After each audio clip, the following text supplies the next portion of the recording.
Hello दोस्तों, हाजिर हूँ मैं अपनी फेवरेट एक्ट्रेस शन योए की एक न्यू स्कूल लाइफ ड्रामा के साथ, जिसका मैं बहुत टाइम से इंतजार कर रही थी। ये ड्रामा आप सबको भी बहुत पसंद आने वाला है, तो चलो जल्दी से बढ़ते हैं हमारे फर्स्ट एपिसोड की तरफ। एपिसोड की शुरुआत में हमारी फीमेल लीड शियान दाई को दिखाया गया, जो काफी देर से टेबल पर पड़े हुए अपने क्लिप्स को देख रही थी और फिर अचानक से उन्हें अपने बालों में लगाकर गुस्से में वहाँ से जाने लगती है। चलते चलते वो एक क्लासरूम तक पहुँच आई थी और हिम्मत करके अंदर आ जाती है। हम देखते हैं कि सामने ही हमारा मेल लीड जियान खड़ा था। शियान दाई उससे कुछ कहना चाहती थी, मगर इसके लिए बहुत मुश्किल हो रहा है। फिर भी आखिरकार वो हिम्मत करके कह देती है कि जियान, मैं बहुत अरसे से तुमसे कुछ कहना चाहती हूँ, वो ये कि मैं तुम्हारी बहुत बड़ी फैन हूँ। उसकी हिम्मत नहीं हो पा रही थी कि अपना प्यार कन्फेस कर पाती, तो यही कह देती है। एम्बेरस भी काफी ज्यादा थी, मगर दूसरी तरफ जियान का रिएक्शन तो कुछ और ही था। उसने फौरन से पेपर निकालकर इसे अपना ऑटोग्राफ दे दिया। अब वो बेचारी इसकी शक्ल देखकर दिल ही दिल में यही सोच रही थी कि मैं शियान दाई, जिसने अपनी जिंदगी में पहली बार किसी से अपना प्यार कॉन्फेस किया और बदले में क्या मिला, ये ऑटोग्राफ। फिर से कहने की कोशिश करती है कि मेरा मतलब वो नहीं था, मगर जियान ने उसे बीच में ही रोक दिया कि क्या तुम मेरे साथ मेरे घर चलोगी।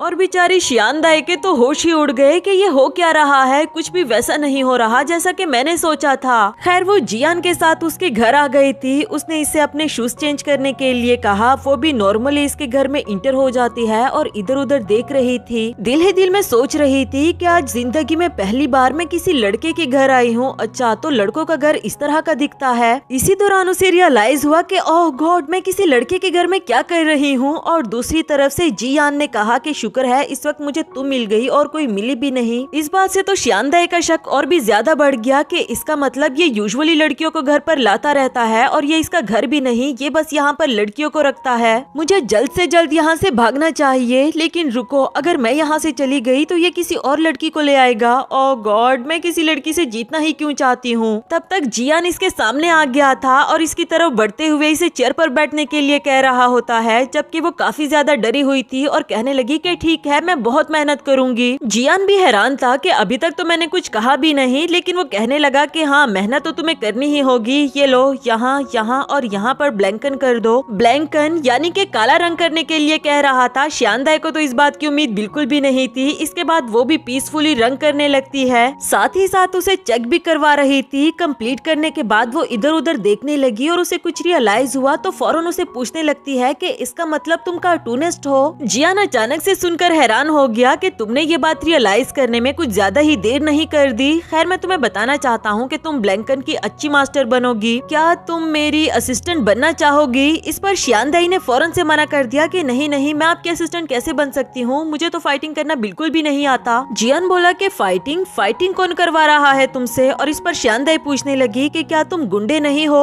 वो मुझे याद है, एक दिन मैंने आपके आंखों के गिर्द जख्मों के निशान देखे थे। साथ ही हमें फ्लैशबैक का सीन दिखाया गया, जहाँ जियान काफी जख्मी लग रहा था और शियान दाई उसे चोरी छुपे देख रही होती है। दिल ही दिल में सोच रही थी कि ऐसा लगता है आज इसने कुछ ज्यादा लोगों से मार पिटाई की है, इसके लिए कितना मुश्किल हुआ होगा, लेकिन फिर भी ये यहाँ का स्ट्रॉन्गेस्ट पर्सन है। साथ ही वो जियान को इमेजिन भी कर रही थी कि वो उन गुंडों से किस तरह लड़ा होगा, वो लोग कितने ज्यादा होंगे, लेकिन इसके बावजूद भी जियान उन पर भारी होगा। वो सब मिलकर भी इसे नहीं पकड़ पाए होंगे, जबकि प्रेजेंट में जियान कहता है कि वो कोई चोट के निशान नहीं थे, बल्कि डार्क सर्कल्स थे। अब मैं सारी रात जाग जाग कर कॉमिक्स बनाता हूँ, तो डार्क सर्कल्स तो होंगे ही ना। इस पर शियान दाई बोली कि हाँ, ये बात तो लॉजिकल है, लेकिन मैंने आपके हाथ पर प्लास्टर भी देखा था। और दोबारा से उसका फाइटिंग सीन इमेजिन करने लगती है, जहाँ उसने जियान को हीरो बनाया हुआ था। प्रेजेंट में जियान ने अगेन बताया कि अब मैं हर वक्त ड्राइंग करता रहूंगा, तो हाथों में पेन तो शुरू होगा ही ना, इसलिए प्लास्टर लगा हुआ था। ये बात भी शियान दाई को लॉजिकल लगी, लेकिन उसने तो हमेशा से जियान को गुंडा ही समझा था। जबकि जियान पूछने लगा कि क्या तुम्हारी नजर में मैं एक गुंडा था? वैसे बहुत इंटरेस्टिंग लगा मुझे सुनकर।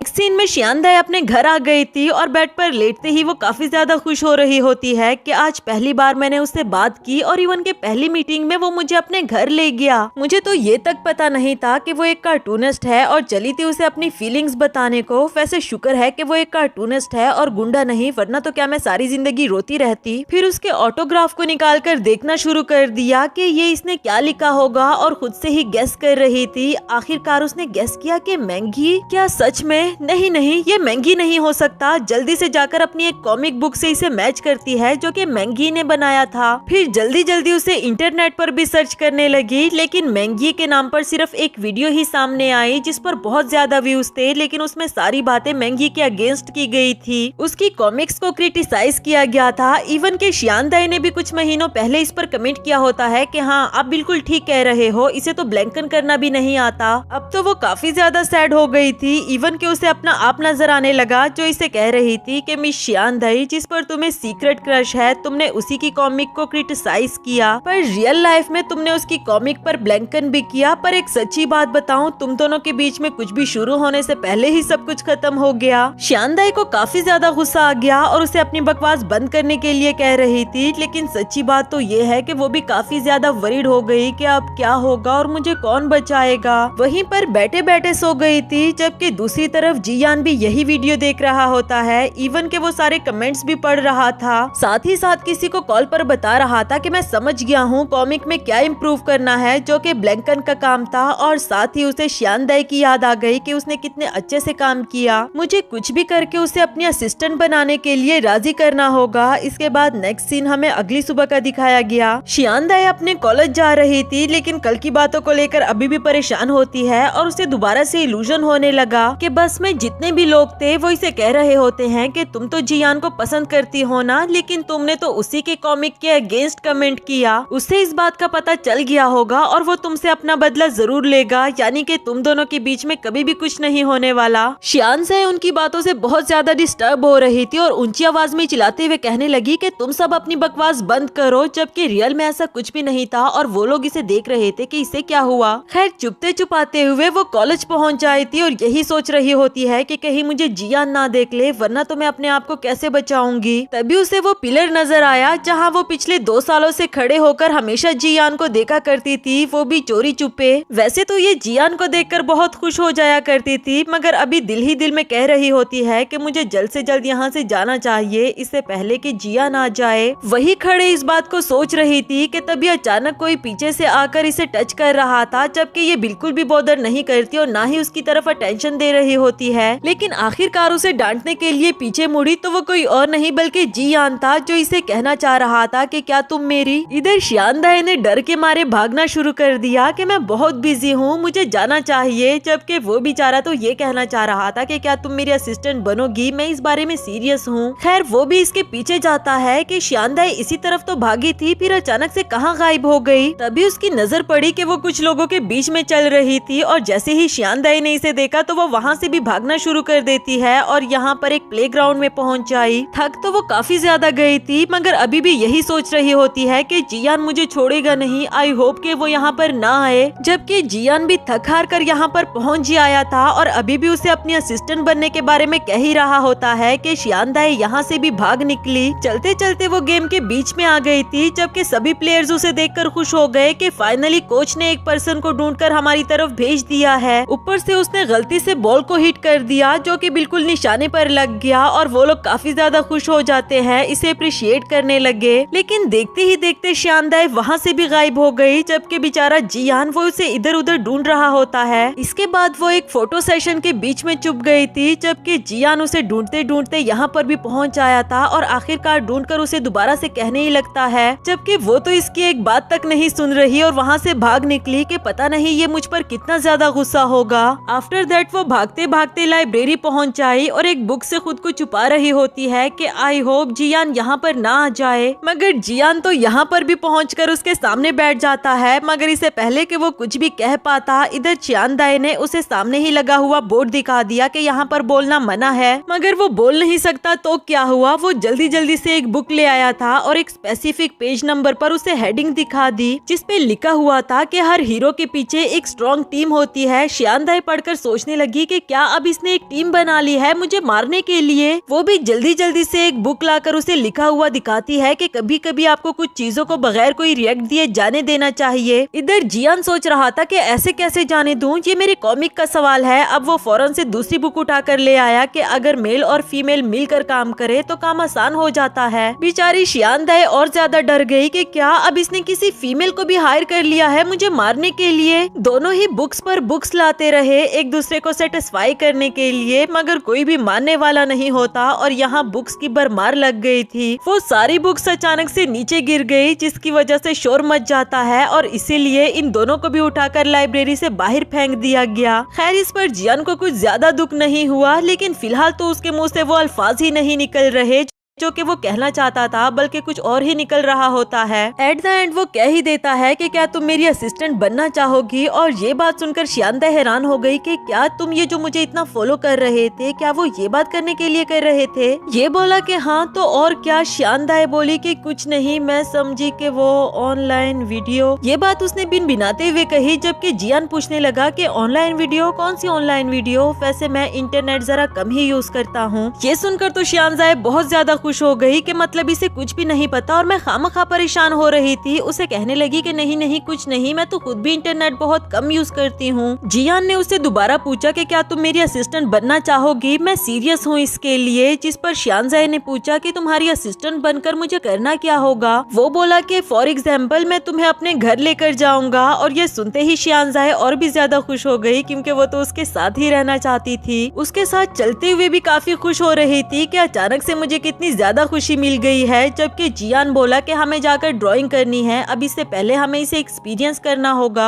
ये सुनकर उसका मुंह लटक गया कि हमारा साथ चलना भी इसके काम का एक्सपीरियंस है। खैर वो कहने लगी कि मैं बाइक पर कभी भी पीछे बैठकर नहीं गई, तो क्यों ना हम इसे ट्राई करें। मगर जियान कहता है कि बाइक पर दो लोगों का जाना ट्रैफिक रूल्स के अगेंस्ट है। और इसके बाद वो एक साइकिल दिखाते हुए कहने लगा कि क्यों ना हम दोनों इस पर चलें। बेचारी शानदाई की मूड पर तो उसने पानी फेर दिया। खैर वो उसके साथ साइकिल पर चलने लगती है, लेकिन उसे काफी ऑकवर्ड सा फील हो रहा था। जियान उसे बार बार पूछ रहा था कि क्या कुछ रोमांटिक सी फीलिंग्स आई, मगर वो कहती है कि नहीं बिल्कुल भी नहीं, सिर्फ ट्रस्ट ही लग रहा है कि सामने वाला पर्सन सही जा रहा होगा। इसके बाद जियान ने उसे लड़कियों की तरह एक साइड पर बैठने के लिए कहा, पर ये वाला एक्सपीरियंस करने के बाद भी शानदाई ने बताया कि मुझे शर्म आ रही है इस तरह भी बैठकर। इसके बाद जियान कहता है कि अच्छा ठीक है, तुम मुझे पकड़ लेना, हो सकता है कि तुम्हें कुछ रोमांटिक फीलिंग्स आ जाए जिसे हम अपनी कॉमिक में ड्रॉ कर सकते हैं। और ये वाला एक्सपीरियंस तो सबसे ज्यादा बुरा गया। बेचारी शानदाई 1000 कोशिश करती है उसे पकड़ने की, मगर उसे बिल्कुल भी नहीं हो पाया और आखिरकार बुरी तरह उससे टकरा जाती है। जिसके बाद जियान ने सोशल मीडिया पर एक पोस्ट लगाई थी कि चाहे एक पर्सन वाली साइकिल हो या 2 पर्सन वाली साइकिल, उस पर 2 बंदों को नहीं बैठना चाहिए। इसके बाद नेक्स्ट सीन में जियान कॉमिक के बारे में बात कर रहा होता है, जबकि शानदाई उसे प्यार भरी नजर से देख रही थी और पूछने लगी कि क्या तुम्हें कॉमिक्स बनाना इतना पसंद है। वो बोला कि ये तो मुझे नहीं पता, मगर जब भी मैं कोई पेंसिल उठाता हूँ तो ऑटोमेटिकली मैं ड्राइंग करना शुरू कर देता हूँ। आफ्टर दैट शानदाई ने दोबारा पूछा कि तुमने इतने सारे रोमांटिक नॉवेल्स लिखे हैं, तो क्या तुम्हें भी कभी किसी लड़की से प्यार हुआ क्या। जियान ने बताया कि नहीं, मैं कभी भी रिलेशनशिप में नहीं रहा, लेकिन मैंने बहुत सारे लोगों की लव स्टोरी सुनी है। खैर तुम बताओ, तुम्हें कभी किसी से प्यार हुआ। शानदाई बताने लगी कि हाँ, पहले तो मैं उसकी तरफ अट्रैक्ट हुई क्योंकि वो टॉल और चार्मिंग है। मैंने कोशिश भी की उसे अपनी फीलिंग्स बताने की, लेकिन मैं फेल हो गई इसमें। वैसे हम अभी भी एक दूसरे के बहुत क्लोज हैं, लेकिन शायद उसे सिर्फ मेरी हेल्प चाहिए। इस पर जियान उसे देखता रहा और पूछने लगा कि उस लड़के में ऐसी भी क्या खास बात है, और फिर अपना काम करना शुरू कर देता है। इधर शानदाई सोच रही थी कि चाहे जियान उससे बिल्कुल डिफरेंट है जैसा मैंने इसे सोचा था, मगर है तो ये वही इंसान जिसे मैं पसंद करती हूँ। मुझे इसे अपनी फीलिंग्स बता देनी चाहिए। और एक बार वो फिर से कोशिश करती है, लेकिन अगेन उसने वही कह दिया कि मैं तुम्हारी बहुत बड़ी फैन हूँ। इस बार भी जियान का रिएक्शन कुछ डिफरेंट नहीं था, बल्कि जल्दी से पेन और पेपर निकालकर उसे फिर से अपना ऑटोग्राफ दे दिया।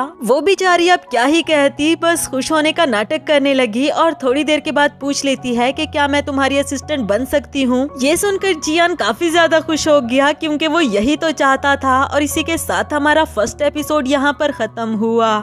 हेलो दोस्तों, तो बढ़ते हैं इस सीरीज के सेकंड एपिसोड की तरफ। वीडियो पसंद आए तो वीडियो को लाइक और चैनल को भी याद से सब्सक्राइब कर देना। एपिसोड के शुरुआत में हाई स्कूल के डेज दिखाए गए, जहां जियान ने शानदाई को पकड़ रखा था और वो दोनों एक दूसरे की आंखों में देख रहे होते हैं। प्रेजेंट में शानदाई सोच रही थी कि हम दोनों का फर्स्ट इनकाउंटर कितना रोमांटिक था ना, पर मैंने कभी भी नहीं सोचा था कि मैं जियान की असिस्टेंट बन जाऊंगी। वैसे ब्लैंकन करना इतना भी बोरिंग नहीं है जितना कि मैंने सोचा था। तभी जियान ने उसे एक ड्राफ्ट पकड़ाया कि से मैंने ड्रॉ किया है, तुम चेक करो कैसा लगा तुम्हें। इसमें मेल लीड फीमेल लीड से पूछ रहा था कि अगर तुम्हें कोई मसला ना हो तो तुम मेरे साथ साइकिल पर बैठ सकती हो। शियांदाई ने बताया कि ये प्लॉट कुछ ओल्ड फैशन सा लग रहा है और लोगों को अट्रैक्ट बिल्कुल भी नहीं करेगा, जिस पर जियान ने उसकी लाइंस बदल दी। यहाँ मेल लीड अनाउंस कर रहा था कि टॉप 3 लोग मेरे साथ पीछे साइकिल पर बैठ पाएंगे, जो पहले आएगा वो पहले बैठेगा, लेकिन मेरे पीछे वाली सीट सिर्फ तुम्हारे लिए। इस पर वो फीमेल लीड कहने लगी, मगर मेरे पीछे तो और भी लोग बैठे होंगे ना, इसलिए मुझे नहीं बैठना, और भागकर वहाँ से चली गई। शियांदाई ने पूछा कि इसके बाद क्या हुआ, जिस पर जियान ने बताया कि सारी सीट्स पकड़ी गई और क्या। और इधर शियांदाई सोच रही थी कि ओह गॉड, इसे ये रोमांटिक प्लॉट कहता है, कितना क्रेजी है ये। नेक्स्ट सीन में शियांदाई जियान की कॉमिक बुक पढ़ कर खुश हो रही थी कि तभी कोई कॉकरोच का नाम चिल्लाती है और तभी जियान ने आकर कॉकरोच को मार दिया था। शियांदाई ने जब देखा तो वो दिल ही दिल में सोच रही थी कि इस तरह के लड़कों के पीछे लड़कियां कितनी अट्रैक्ट होती है ना। वो भी ये सोच ही रही थी कि तभी जियान ने किसी लड़की को बोला कि मिस आपकी अंडरवियर नजर आ रही है, और वो गुस्से में इसे डांट देती है कि बदतमीज इंसान, तुम्हें क्या लेना देना। वो बेचारा तो मुंह उठाकर देख ही रहा था। तभी उसने शियांदाई को देखा तो उसके पास आकर पूछने लगा कि तुम यहाँ। वो बोली कि हाँ, ये देखो मैं तुम्हारा इंटरव्यू पढ़ रही थी। वो बोला कि हाँ, ये मेरा ही इंटरव्यू था, और उस इंटरव्यू के बारे में बताने लगा। जबकि इधर शियांदाई दिल ही दिल में सोच रही थी कि मैंने सही गेस किया, ये महंगी ही है। वो ये नाम सुनकर हैरान हो गया कि स्कूल में तुम मुझे इस नाम से बुलाओगी तो जरा अजीब लगेगा, क्योंकि तुम्हारे अलावा और किसी को भी नहीं पता ये नाम। शियांदाई खुश हो गई कि ये मुझे स्पेशल ट्रीट करता है। जबकि वो बोला कि अगर मैं किसी को बताऊंगा भी तो कोई मेरा यकीन क्यों करेगा, बल्कि मेरी बातों से इरिटेट होंगे। अरे तुमने भी एबनॉर्मल साइकोलॉजी का कोर्स चूज किया है। शियांदाई बोली कि हाँ, असल में मुझे वो इंटरेस्टिंग लगा। जबकि वो दिल ही दिल में सोच रही थी कि ये तो मैंने सिर्फ तुम्हारे लिए चूज किया। जबकि जियान ने उसे सवाल करना शुरू कर दिया कि अच्छा ये बताओ, तुम्हें फ्राइड साइको एनालिटिक थ्योरी के बारे में क्या लगता है। उस बेचारी को तो कुछ भी पता नहीं था और बात इधर उधर घुमाने लगी कि मुझे तो वो बहुत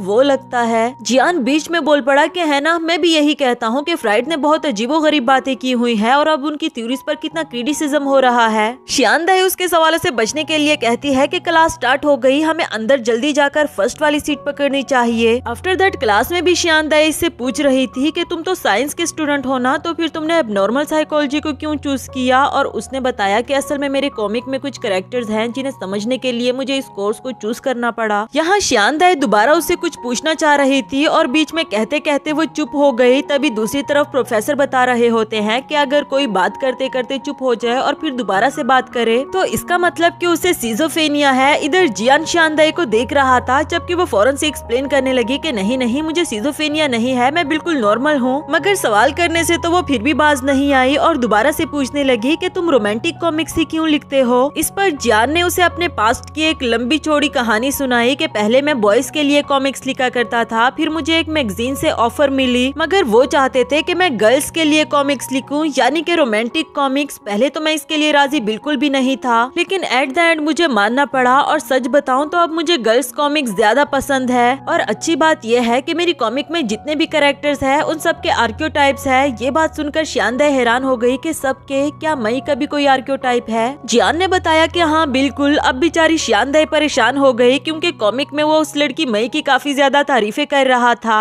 शियांदाई उससे पूछने लगी कि क्या तुम दोनों बहुत क्लोज हो। वो बोला कि हाँ, कभी कभी तो वो मेरे घर पर भी रहने के लिए आ जाती है, अभी पिछले दिनों ही आई थी। बेचारी शियांदाई इमेजिन करने लगी कि इसके घर पर रहने को आई थी तो इसके साथ रोमांटिक होने की कोशिश भी कर रही होगी। वो इन्हीं बातों को सोच रही थी जबकि जियान वहाँ से चला गया। वो भी फौरन से इसके पीछे भाग आई और इसे रोकते हुए कहती है कि मई कौन है, मैं उसे मिलना चाहती हूँ। जियान बोला कि तुम उससे मिलना चाहती हो, अरे वाह, ये तो बहुत अच्छी बात है और वो इसी स्कूल में होती है, मैं तुम दोनों को जरूर मिलवाऊंगा, लेकिन अभी नहीं।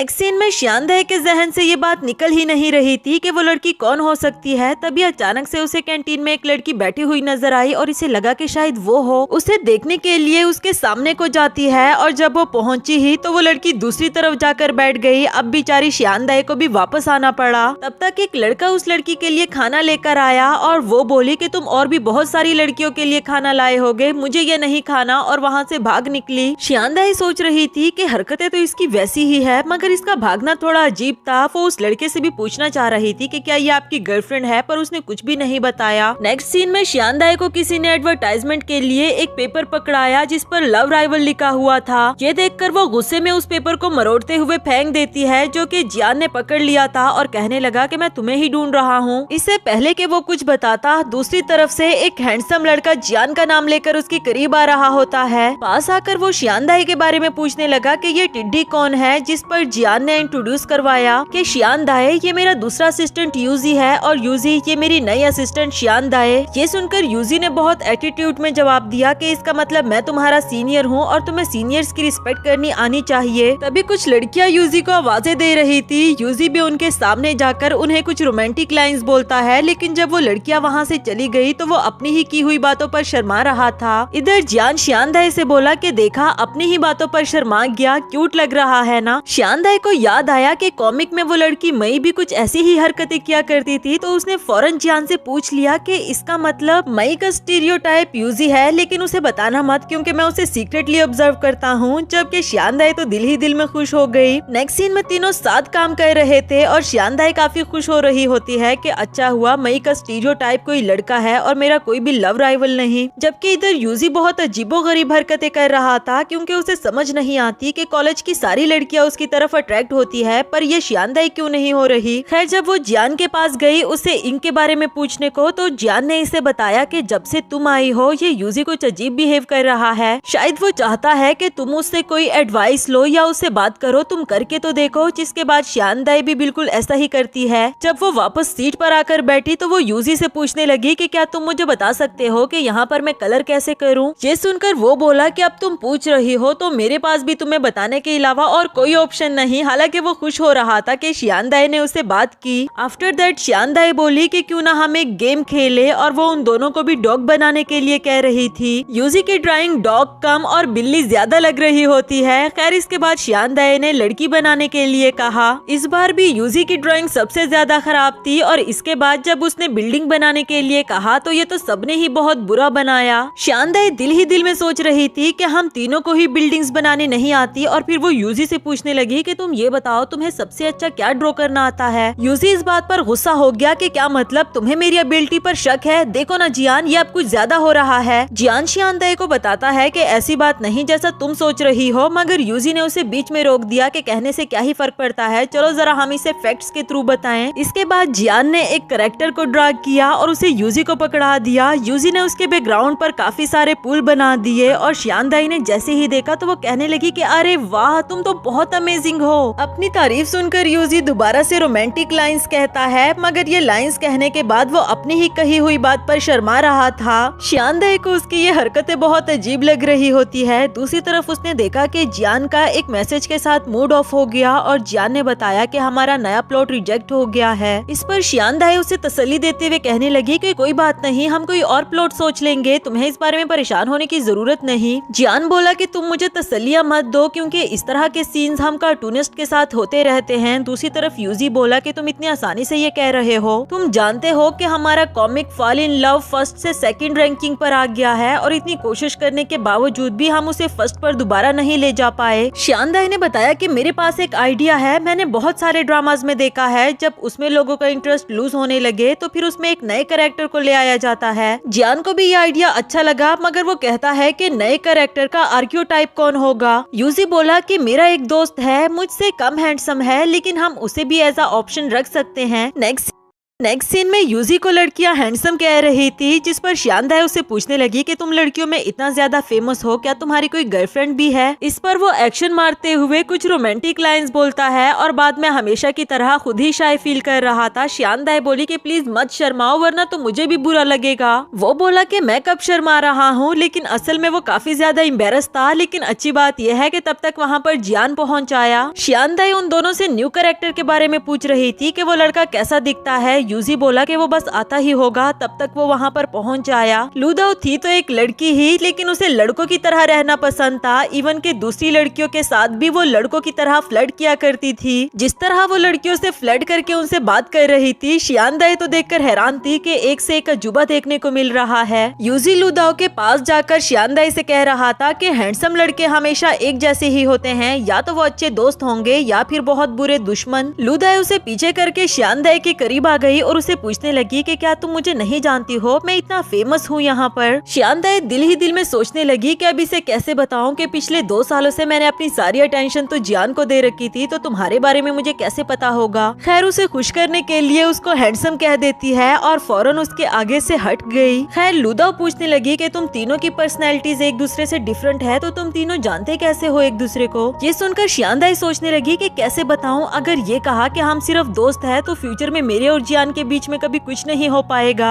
जबकि यूजी सोच रहा था कि अगर मैंने इसे बता दिया कि मैं घर में रहकर ड्राइंग्स करता रहता हूँ तो ये मुझे कितना अजीब समझेगा। उधर जियान ने कुछ भी सोचे समझे बगैर बता दिया, क्योंकि हम तीनों अक्सर घर पर रहते हैं, मेरे घर पर, क्योंकि हम साथ में काम करते हैं। यहाँ ये दोनों साथ बोल पड़े कि क्या तुम्हें एक्सप्लेन करने का कोई और तरीका नहीं मिला। तब तक लूदाओ का अलार्म बज पड़ा और वो कहता है कि ओ गॉड टाइम अप हो गया। यूजी बोला कि क्या वो तुम्हें लेने के लिए आ रहा है। तब तक एक लड़का चिल्लाते हुए आता है और लूदाओ को बुरी तरह से पकड़कर वहाँ से ले गया कि तुम इस बार फिर से लेट हो, मैंने कितनी बार कहा है कि मुझे लेट आने वाले लोग नहीं पसंद। शियानदाई उसके बारे में पूछने लगी कि ये कौन है, जिस पर जियान ने बताया कि ये ड्रामा क्लब का प्रेसिडेंट गु चेन जिंग है। गु चेन जियान से पूछने लगा कि मैंने तुम्हें एक स्क्रिप्ट लिखने के लिए कहा था, तुमने लिख ली है क्या। और इस पर यूजी ने जवाब दिया कि हाँ मैं बस उसे रिवाइज करके आपको दे दूंगा। उधर लूदाओ अभी भी लड़कियों के साथ फ्लर्ट कर रही होती है, जबकि गुस्से वाला गु चेन उसे अपने साथ ले गया। इधर शियानदाई सोच रही थी कि जियान स्क्रिप्ट्स भी लिखता है, अरे वाह कितना इंटेलिजेंट लड़का है। नेक्स्ट सीन में शियानदाई यूजी से पूछ रही थी कि कॉमिक में तुम्हारा मार्क पेयर ऑफ ब्रीव्स क्यों है, जिस पर वो बोला कि नहीं ये मेरा मार्क नहीं बल्कि बैकग्राउंड असिस्टेंट का मार्क है। बैकग्राउंड असिस्टेंट बैकग्राउंड में बिल्डिंग्स और सीनरी बनाता है। शियानदाई ने पूछा कि वो कौन है, क्या तुम उसे जानते हो। यूजी ने बताया कि नहीं मैं उसे नहीं जानता, कोई मिस्टीरियस सा पर्सन लगता है, हाँ लेकिन वो अक्सर जियान के घर पर रातें भी स्पेंड करता रहता है। ये सुनकर शियानदाई फिर से परेशान हो गई, लेकिन वो कहती है कि यकीनन इस बार भी कोई लड़का ही होगा जो कि लड़कियों की अंडरवियर यूज करता है। मगर अभी भी उसे शक हो रहा था कि कहीं वो लूदाओ ही तो नहीं, क्योंकि उस वक्त उसके हाथ से स्क्रिप्ट गिर गई थी। नहीं जियान तो उसे अभी ही मिला था। मगर शियानदाई इतनी ज्यादा परेशान हो गई कि फौरन वहाँ से भाग निकली अभी के अभी लूदाओ से मिलने के लिए। ड्रामा क्लब में इंटर होते साथ ही वो लूदाओ से पूछ लेती है कि कॉमिक में तुम्हारा मार्क क्या है। वो तो किसी मार्क के बारे में जानती तक नहीं थी, लेकिन खैर शियानदाई से पूछने लगी कि तुम फाइन आर्ट्स की स्टूडेंट हो ना, तो क्यों ना प्लीज मेरे लिए ये कुछ कलर कर दो। शियानदाई के पास टाइम तो नहीं था, लेकिन वो फिर भी लूदाओ को ना नहीं कर पाई। लूदाओ कुछ काम करने के लिए चली गई और शियानदाई ने जब मुड़कर देखा तो यहाँ चार्ट पेपर पर हर तरफ अंडरवियर का मार्क बना हुआ था, जो देखकर तो वो काफी ज्यादा हैरान हो गई थी। और इसी के साथ हमारा ये वाला एपिसोड भी खत्म हुआ।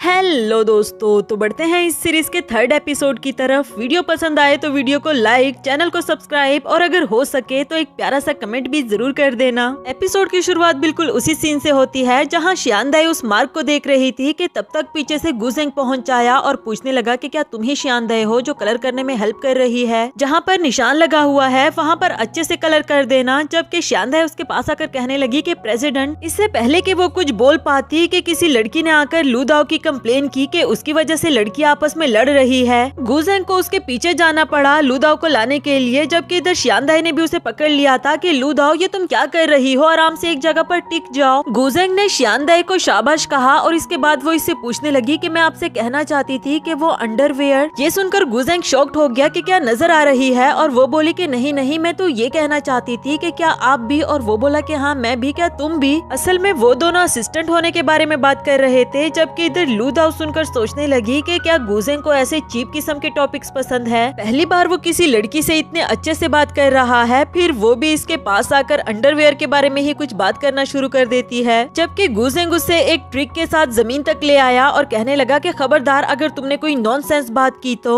इधर शियानदाई सोच रही थी कि एक से बढ़कर एक अजूबा है यहाँ पर। इसके बाद नेक्स्ट सीन में वो जियान के साथ जाते हुए उसे पूछ रही थी कि गुजेंग आपको कैसे मिला। जियान बता रहा था कि असल में हम दोनों उन्होंने एक कॉमिक वीडियो पर कमेंट किया था, जिसके बाद हम दोनों फ्रेंड्स बन गए। क्योंकि हम दोनों का क्रिटिसिज्म सेम था, इस पर शियांदाई कहने लगी कि वैसे क्रिटिसिज्म करना भी नहीं चाहिए, किसी ने इतनी मेहनत से किसी चीज को बनाया होता है। वो बोला कि मैं और गुजेंग ऐसा नहीं सोचते, क्योंकि बंदा क्रिटिसिज्म से ही तो सीखता है। हाँ, लेकिन अगर कोई मेरी कॉमिक पर क्रिटिसिज्म करेगा तो मुझे बुरा जरूर लगेगा। वैसे तुमने तो नहीं किया कभी। इस पर शियांदाई सोच रही थी कि अब मैं इसे क्या बताऊं, और वो बोला कि नहीं, तुम नहीं कर सकती क्योंकि तुम ऐसी लगती नहीं हो। बात बदलने के लिए शियांदाई बोली कि उस कैरेक्टर का क्या बना, क्या लू दाओ का कैरेक्टर आपको पसंद आया। नेक्स्ट सीन में जियान ने लू दाओ की पर्सनैलिटी के अकॉर्डिंग स्केच बना लिया था, और वो शियांदाई को बताते हुए कहता है कि चेक करो जरा, तुम्हें कैसा लगा। वो बोली कि ये बिल्कुल भी फिट नहीं हो रहा, क्योंकि सबका फोकस मेल लीड से हटकर इस पर हो जाएगा, जो कि नहीं होना चाहिए। जियान बोला कि हाँ, तुम ठीक कह रही हो, क्या तुम्हारी नजर में कोई और है जिसका आर्कियोटाइप हम ले सके। इधर शियांदाई को अपना आप नजर आने लगा, जो इसे कहती है कि ओए तुम हो तो सही, बोलो ना इसको। और वो कहने लगी लेकिन ये मुझे ऑब्जर्व करेगा, जो मुझे अच्छा नहीं लगेगा। खैर डरते डरते उसने फिर भी कह दिया कि मेरे बारे में क्या ख्याल है आपका। पहले तो जियान थोड़ी देर के लिए खामोश रहा और फिर कहने लगा कि ये तो बहुत इंटरेस्टिंग है, ये ख्याल मुझे पहले क्यों नहीं आया। शियांदाई भी खुश हो गई थी। इसके बाद नेक्स्ट सीन अगली सुबह का दिखाया गया, जहाँ वो अभी कॉलेज इंटर ही हुई थी कि उसने सामने जियान को देखा। जैसे ही उसे रियलाइज हुआ कि वो मुझे नोटिस कर रहा है, तो बेचारी को समझ नहीं आती कि पहले लेफ्ट पाँव आगे रखूं या फिर राइट वन। अच्छा चलने के चक्कर में वो टेढ़ी वेढ़ी चलकर उसके पास आने लगी और उसे गुड मॉर्निंग कहती है, जबकि वो बोला कि अब से मैं तुम्हें नोटिस करूंगा, अब तुम मेरे आगे चलो ताकि मैं तुम्हें अच्छे से नोटिस कर सकूं। इस वक्त तो बेचारी शियांदाई के लिए चलना भी काफी ज्यादा मुश्किल हो रहा था, और वो चलते हुए भी बहुत फनी लग रही थी। नेक्स्ट सीन क्लास का दिखाया गया, जहाँ जियान इसे लिख कर दिखा रहा था कि तुम बिल्कुल ऐसे फील करो जैसे मैं यहाँ पर हूँ ही नहीं। इसी दौरान शियांदाई की एक दोस्त उसे नॉवल दे रही थी कि ये लो, जो तुमने मुझे लाने के लिए कहा था मैं ले आई हूँ। जबकि शियांदाई ने तो लेने से ही इनकार कर दिया कि ओ गॉड, जान मेरे बारे में क्या सोचेगा कि मैं किस तरह के नॉवेल्स पढ़ती हूँ। दूसरी तरफ टीचर ने बोर्ड पर एक क्वेश्चन किया कि इसका जवाब कौन देगा। काफी सारे स्टूडेंट्स ने अपने हैंड राइज कर लिए थे। शियांदाई को उसका आंसर तो नहीं आता, मगर वो दिल ही दिल में सोचने लगी कि इतने सारे स्टूडेंट्स हैं, भला प्रोफेसर मुझसे ही क्यों पूछेगा, इसलिए उसने भी हैंड राइज कर लिया। लेकिन उसकी बदकिस्मती थी कि टीचर ने उसी से ही पूछा, और वो बेचारी खड़े होकर एम्बेरस हो रही थी। टीचर बोला कि इसने बिल्कुल सही जवाब दिया, क्योंकि इस सवाल का जवाब साइलेंस है, जो कि इसने अपने एक्शन से दे दिया, और उसके लिए क्लैपिंग भी करवाई। नेक्स्ट सीन में शियांदाई वॉशरूम से निकली तो वही दोस्त पूछ रही थी कि वो लड़का कब से हम दोनों को ऑब्जर्व कर रहा है। जबकि शियांदाई को याद आया कि उसने तो कहा था कि तुम ऐसे फील करो जैसे मैं यहाँ पर हूँ ही नहीं, तो ये बोली कि मुझे तो कोई भी नजर नहीं आ रहा, और वहाँ से चली गई। जियान भी वहाँ से गायब हो गया, जिसकी वजह से वो लड़की काफी ज्यादा डर जाती है और खुश हो रही थी कि क्लास में मेरे लिए क्लैपिंग भी हुई। यकीनन जियान ने मेरे बारे में अच्छा अच्छा ही लिखा होगा। यहाँ भी वो सबकी हेल्प करने में मसरूफ थी, जिसे हेल्प की जरूरत नहीं भी होती उसकी भी हेल्प कर रही थी, ताकि जियान इसके बारे में अच्छा अच्छा लिखे। उधर वो लड़की अगेन जियान को देखकर काफी ज्यादा डर गई थी कि ये कोई जिन विन तो नहीं। नेक्स्ट सीन में लंच के टाइम भी उसे ऑब्जर्व कर रहा था, और फिर बताया कि ऑलमोस्ट मैंने सारे पॉइंट्स लिख लिए हैं। शियांदाई बोली कि मुझे भी दिखाओ जरा। इसमें लिखा था कि शियांदाई सही से चल भी नहीं सकती, ऐसा लगता है कि उसे बचपन से ही कोई बीमारी है। टीचर के सवालों का जवाब तो नहीं आता, लेकिन हाथ खड़ा करने का कॉन्फिडेंस बहुत है। सबके साथ मिलकर ग्रुप में काम करना चाहती है, पर कोई भी इसके साथ कोऑपरेट नहीं करता। शियांदाई बेचारी तो ये पढ़कर दिल ही दिल में सोच रही थी कि ओ गॉड, इसे कुछ अच्छा लिखने को नहीं मिला क्या। ऊपर से उसने ये भी लिख दिया कि शियांदाई को अच्छे से चॉपस्टिक्स भी पकड़ना नहीं आता, तो वो कह देती है कि क्या आप मेरे बारे में कुछ अच्छा नहीं लिख सकते। जिस पर जियान ने बताया कि अच्छा तुम ये देख लो, शायद तुम्हें अच्छा लगे। वो लिखा हुआ था कि शियांदाई इतनी शॉर्ट है कि उसे उंगलियों के बल खड़े होकर शीशे को देखना पड़ता है। शियांदाई तो बेचारी काफी ज्यादा एम्बेरस हो गई और दिल ही दिल में सोचने लगी कि अब मुझे अपनी हेल्प करने के लिए जियोए को ही बुलाना होगा। नेक्स्ट सीन में चलते हुए जियान उसे पूछ रहा था कि तुम चाहती हो कि तुम्हारी फ्रेंड हमारी मदद करे, पर तुम खुद क्यों नहीं कर रही। शियांदाई दिल ही दिल में सोच रही थी क्योंकि मैं नहीं चाहती कि तुम मेरे बारे में और बुरा लिखो, पर उसे कहने लगी क्योंकि मैं एक आम सी लड़की हूँ और मेरी पर्सनैलिटी उससे मैच नहीं करती। ऊपर से जियान भी इस बात पर राजी हो गया कि हाँ तुम एक आम सी लड़की हो, जबकि शियांदाई दिल ही दिल में कहती है कि मेरा कहना काफी नहीं था क्या। तभी दूसरी तरफ से आवाज आई कि पकड़ो इसे। जिसे पकड़ना था वो एक लड़की थी जो कि बिल्कुल लड़कों की तरह एक्शन करते हुए भाग रही होती है। इवन के गार्ड भी उसे देखकर हैरान था, और मजे की बात बात यह है कि वही लड़की शियान दाई की दोस्त थी। इसका निकनेम योयो था। शियान दाई से कहती है कि बस एक विंडो ही तो तोड़ी थी मैंने और ये लोग मेरे पीछे पड़ गए। शियान दाई बोली कि क्या तुमने दोबारा से विंडो तोड़ दी। दूसरी तरफ से एक लड़की आकर इसे अपना पर्स दिखा रही थी कि मैंने नया लिया है, तुम्हें कैसा लगा। वो बोली कि बहुत अच्छा है। तुम्हें पता है मेरी दादी माँ ने भी बिल्कुल ऐसा ही पर्स लिया है। जिस पर वो लड़की नाराज होकर चली गई। योयो को भी किसी एक्टिविटी के लिए बुला लिया था, जबकि इधर जियान शियान दाई से कहता है कि तुम्हारी दोस्त तो वाकई ही बहुत इंटरेस्टिंग है। नेक्स्ट सीन में जियान एक लड़के को रोककर उसे पूछता है कि रूसोंग तुम यहाँ, और ये तुम्हारे नाक से खून क्यों बह रहा है। रूसोंग कहने लगा कि अरे वाह बॉस, तुम कहीं हमारे साथ बास्केटबॉल खेलने तो नहीं आए हो। जियान ने उन दोनों को आपस में इंट्रोड्यूस करवाया कि स्कूल के बास्केटबॉल टीम में हम दोनों साथ में हुआ करते थे। शियान दाई को उसके बारे में सोच सोच कर ही काफी अच्छा फील हो रहा था कि बास्केटबॉल खेलते हुए ये कितना हैंडसम लग रहा होगा। रूसोंग बोला कि हाँ, तब जियान बहुत कूल हुआ करता था, और जियान बोला कि कूल तो मैं अब भी हूँ। जल्दी से अपनी ड्राइंग निकालकर उसे कहता है कि ये देखो मैंने ब्लैंकन करना भी सीख लिया। शियान दाई और रूसोंग दोनों को ही वो फनी लग रहा होता है। दूसरी तरफ से योयो की विलन वाली हंसी सुनाई दी। रूसोंग काफी ज्यादा डर गया था कि जब से ये लड़की हमारी जिंदगियों में आई है इसने तो हमारा जीना ही हराम कर दिया। सच बताऊं तो मुझे तो रात को नींद तक नहीं आती। जियान ने तो फौरन से उसे अपना एड्रेस दे दिया कि जब रात को नींद ना आए तो मेरे घर आ जाना मेरे साथ काम करने के लिए। नेक्स्ट सीन में योयो रूसोंग को अपने साथ खेलने के लिए बुला रही थी और उसे भी जाना पड़ा क्योंकि मर्दों की इज्जत का सवाल था।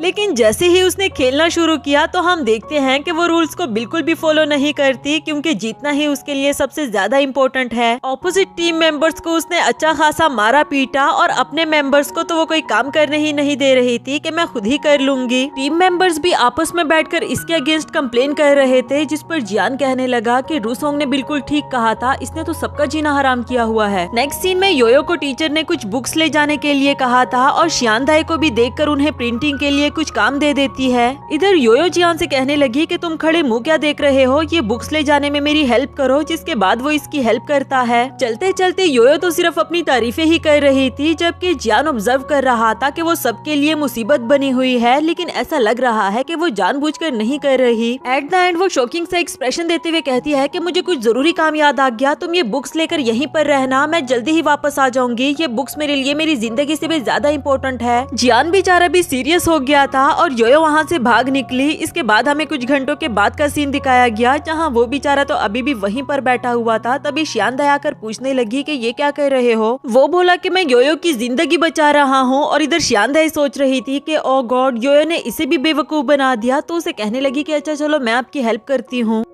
नेक्स्ट सीन में शियान दाई उसके सामने अभी भी योयो की तारीफें कर रही थी कि वो बहुत मल्टीटास्किंग है। इस वक्त वो म्यूजिक क्लब में होगी, वो बहुत अच्छा सिंग भी कर लेती है। चलो आओ मैं तुम्हें दिखाती हूँ। इस बार तो शियान दाई ने बिल्कुल ठीक कहा था, क्योंकि योयो बहुत अच्छे से सिंग कर रही होती है। इवन के जियान भी इम्प्रेस हो गया था। अब शियान दाई से पूछ रही थी कि न्यू कैरेक्टर के लिए तुम्हें योयो कैसी लगी, और वो बोला कि कैसी लगी, वो बहुत इंटरेस्टिंग है, मैं इसे जरूर ऐसा कैरेक्टर लेने वाला हूँ, लेकिन मैं इसे मेल कैरेक्टर बनाऊंगा ताकि इसकी सारी क्वालिटीज दिखा सकूं कि किस तरह ये रूल्स तक को फॉलो नहीं करती। इधर शियान दाई सोच रही थी कि फिलहाल तो मुझे वो तुम लग रहे हो जो रूल्स को भी फॉलो नहीं करता। नेक्स्ट सीन में जियान ने शियान दाई को बताया कि मैंने योयो के कैरेक्टर के लिए नेम भी चूज कर लिया है, जो कि वो जिया रखने वाला था। शियान दाई का भी शुक्रिया अदा कर रहा था कि तुमने मुझे नए कैरेक्टर से इंट्रोड्यूस करवाया, क्यों ना मैं तुम्हें डिनर ट्रीट करूँ, क्या तुम मेरे घर पर आ सकती हो, मैं तुम्हारे लिए अपने हाथों से बनाऊंगा। शियान दाई दिल ही दिल में काफी ज्यादा खुश हो गई कि ये मुझे स्पेशल ट्रीट कर रहा है। दूसरी तरफ से बारिश शुरू हो गई और शियान दाई बोली कि ओ गॉड, मैं अम्ब्रेला तो लाई ही नहीं, मैं अकेली कितनी स्टूपिड लगूंगी जो बारिश में अम्ब्रेला के बगैर चलेगी। इस पर जियान बोला कि तुम अकेली नहीं बल्कि हम दोनों ही स्टूपिड लगेंगे, क्योंकि मेरे पास भी अम्ब्रेला नहीं।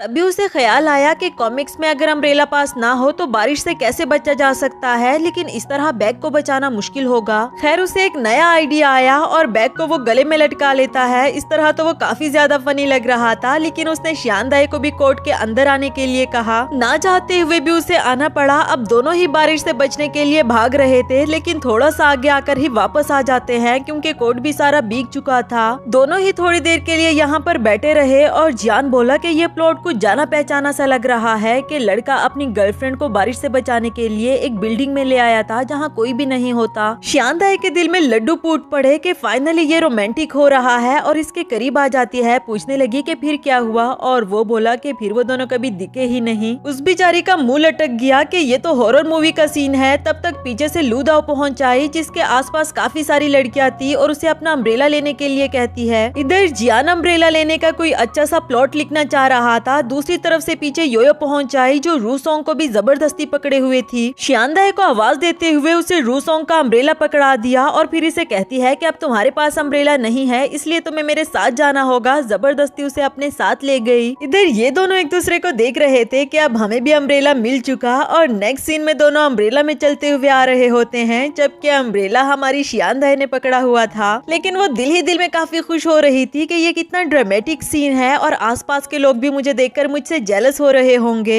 ये सोचते सोचते उसे पता तक नहीं चला कि कब उसने अम्ब्रेला इतना नीचे कर लिया था जबकि सामने आते हुए लोग इन दोनों को पागल समझ रहे होते हैं। फिर जैसे ही उसकी नजर पड़ी तो फौरन से सॉरी कर लेती है और इसके बाद अम्ब्रेला जियान ने पकड़ लिया। साथ ही उसे कॉमिक का एक सीन याद आ रहा था कि लड़का किस तरह अपनी गर्लफ्रेंड को प्रोटेक्ट करता है। प्रोटेक्ट करने के चक्कर में वो अम्ब्रेला का सारा पानी शियांदाए के ऊपर गिरा रहा था। साथ ही वो एक अगला सीन सोचता है कि जब गाड़ी आने की वजह से पानी स्प्लैश होता है तो लड़का जल्दी से आगे आकर लड़की को बचा लेता है, लेकिन यहाँ तो दोनों के ऊपर पानी आ गया था। सोचने के चक्कर में जियान ये तो भूल ही गया था कि उसे शियांदाए को बचाने के लिए आगे आना था। नेक्स्ट सीन में चलते चलते शियांदाए सोच रही थी कि काश ये रास्ता कभी भी खत्म ना हो क्योंकि वो जियान के साथ चलना चाहती थी और उस वक्त सेम टाइम पर जियान ने भी यही बात कह दी। शियांदाए तो सुनकर हैरान हो गई कि ये ऐसा क्यों कह रहा है कि काश ये रास्ता कभी भी खत्म ना हो, जबकि जियान बोला कि आज सुबह ही मैंने कपड़े धोए थे जो कि अब बारिश में दोबारा भीग चुके होंगे तो मुझे फिर से धोने होंगे। हर बार बेचारी शियांदाए का सपना टूट जाता है कि जियान उसके साथ रोमांटिक होने लगा है। खैर इसके बाद नेक्स्ट सीन डिनर का दिखाया गया। यहाँ वो शियांदाए से पूछ रहा था कि तुम और याओ याओ एक दूसरे से काफी ज्यादा डिफरेंट है तो तुम दोनों दोस्त कैसे बने। तब तक डोर पर नॉक हुआ। जियान ने जब जाकर देखा तो वो रूसोंग था जो काफी ज्यादा डरा हुआ होता है। तो जियान बोला कि अगर कोई तुम्हारा पीछा कर रहा है तो मैं पुलिस को बुला लेता हूँ, लेकिन वो बोला कि नहीं वो याओ याओ थी। शियांदाए कहने लगी मगर तुम दोनों तो साथ गए थे ना, और वो बोला कि साथ थोड़ी ना गए थे, वो मुझे जबरदस्ती लेकर गई थी। इसके बाद जियान रूसोंग को कपड़े चेंज करने के लिए कह रहा था। कपड़े चेंज कर लेने के बाद जियान उसे अपने लैपटॉप से म्यूजिक सुनने के लिए कहता है कि मैं तुम्हारे लिए तब तक चाय बना कर लाता हूँ। रूसोंग ने जो सॉन्ग लगाया वो योयो का गाया हुआ था। उसे काफी ज्यादा पसंद भी आया और उसे सुनते सुनते ही सो जाता है। दूसरी तरफ जियान ने आज का ड्राफ्ट बना लिया था और वो शियांदाए को चेक करने के लिए कहता है। वो भी काफी ज्यादा खुश हो गई और जल्दी जल्दी से देखने लगी, लेकिन अम्ब्रेला वाला स्पेशल सीन देखकर उसका दिल टूट जाता है जहाँ योयो ने शियांदाए को अपना अम्ब्रेला पकड़ाया था। वो सर पकड़कर बैठ जाती है कि क्या बनेगा इस लड़के का, और इसी के साथ हमारा ये वाला एपिसोड भी खत्म हुआ। हेलो दोस्तों, तो बढ़ते हैं इस सीरीज के 4th एपिसोड की तरफ। वीडियो पसंद आए तो वीडियो को लाइक, चैनल को सब्सक्राइब और हो सके तो एक प्यारा सा कमेंट भी जरूर कर दिया करे ताकि मुझे नेक्स्ट लाने वाली वीडियो के लिए मोटिवेशन मिल सके।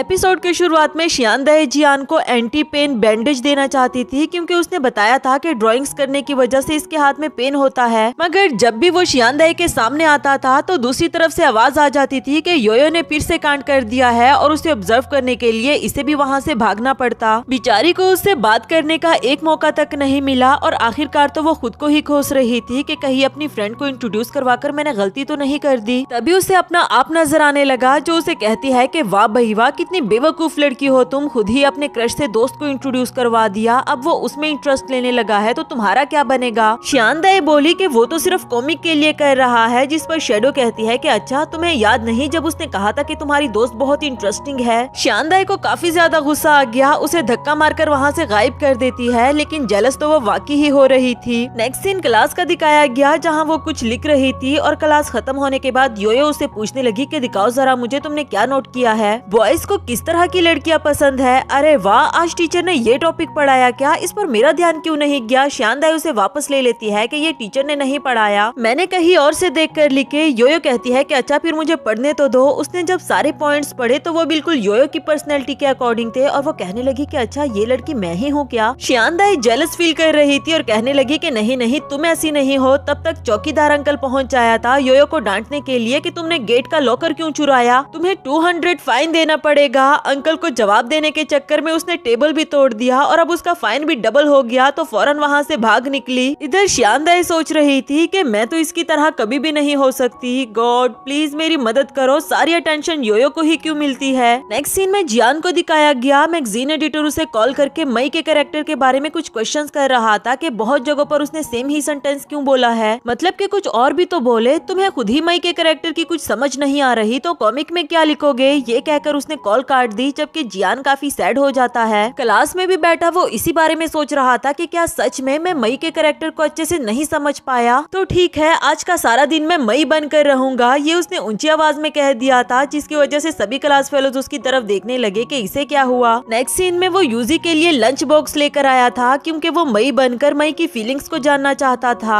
यूजी ने जब खाने को टेस्ट किया तो उसे अच्छा लगा और उसने जियान की तारीफ कर दी, जिस पर वो खुश हो जाता है। दूसरी तरफ रूसोंग को दिखाया गया जो कि म्यूजिक क्लब में किसी योयो नामी लड़की को ढूंढने के लिए आया था, क्योंकि वो योयो को उसके निक नेम से नहीं जानता था बल्कि उसके रियल नेम जीओए से जानता था। कल रात उसे वो म्यूजिक काफी अच्छा लगा था, इसलिए ही वो उस लड़की से मिलना चाहता है। तब तक पीछे से गुजेंग पहुंच आया जो उसे कहता है कि तुम कौन हो और यहाँ क्या कर रहे। रूसोंग ने उसे अपनी पूरी स्टोरी बताई कि मैं कौन हूँ, कहाँ से हूँ, मेरा नाम क्या है और मुझे नींद नहीं आती थी, पर एक लड़की योयो की सॉन्ग की वजह से मुझे नींद आ गई, इसलिए मैं उसे ढूंढने आया हूँ। गुजेंग बोला कि फिर तुम यहाँ क्या कर रहे, अंदर जाकर ढूंढो ना, या फिर तुम्हें लड़कियों से शर्म आती है, चलो मैं तुम्हारे लिए पता करके आता हूँ। और वो अंदर चला गया। रूसोंग बाहर ही खड़ा उसका वेट कर रहा था कि ये सीनियर काफी अच्छा लग रहा है, जबकि गुजेंग बाहर आते ही वहाँ से भाग गया, ये कहते हुए कि हमें स्कूल एनिवर्सरी में म्यूजिकल परफॉर्म करना है। जबकि रूसोंग बेचारा उसका मुंह देखता रहा कि क्या आपने लड़की का पता नहीं किया। नेक्स्ट सीन में गुजेंग लूदाओ के पास पहुंच आया था उसे बताने के लिए कि हम म्यूजिकल परफॉर्मेंस करेंगे। लूदाओ ने भी ओके कह दिया कि कोई मसला नहीं, लेकिन थोड़ी देर के बाद ही वो शियांदाई के सामने अपना रोना रो रही थी कि मुझे तो सिंगिंग करना बिल्कुल भी नहीं आता, मैं क्या करूंगी। शियांदाई बोली कि इसमें एम्बेरस होने वाली क्या बात, तुम्हें सच बताऊं मुझे भी बहुत लोग पसंद नहीं करते, अब क्या मैं इस बात का दुख मनाऊं। मगर लूदाओ कहने लगी कि मैं अपने सीनियर गुजेंग को इम्प्रेस करना चाहती हूँ, कभी तो वो मुझे कहे कि मैंने बहुत अच्छे से परफॉर्म किया है और मुझे शाबाशी दे। वैसे मैंने म्यूजिक क्लब की किसी लड़की के बारे में सुना है कि वो बहुत अच्छा सिंग कर लेती है। शियांदाई बोली कि तुम योयो की बात कर रही हो क्या, और वो कहने लगी कि क्या तुम उसे जानती हो, मैंने उसकी और भी बहुत सारी तारीफें सुनी है, प्लीज मुझे उससे मिलाओ ना। इधर शियांदाई बोली कि क्या तुम भी उसकी तरफ अट्रैक्ट हो गई हो।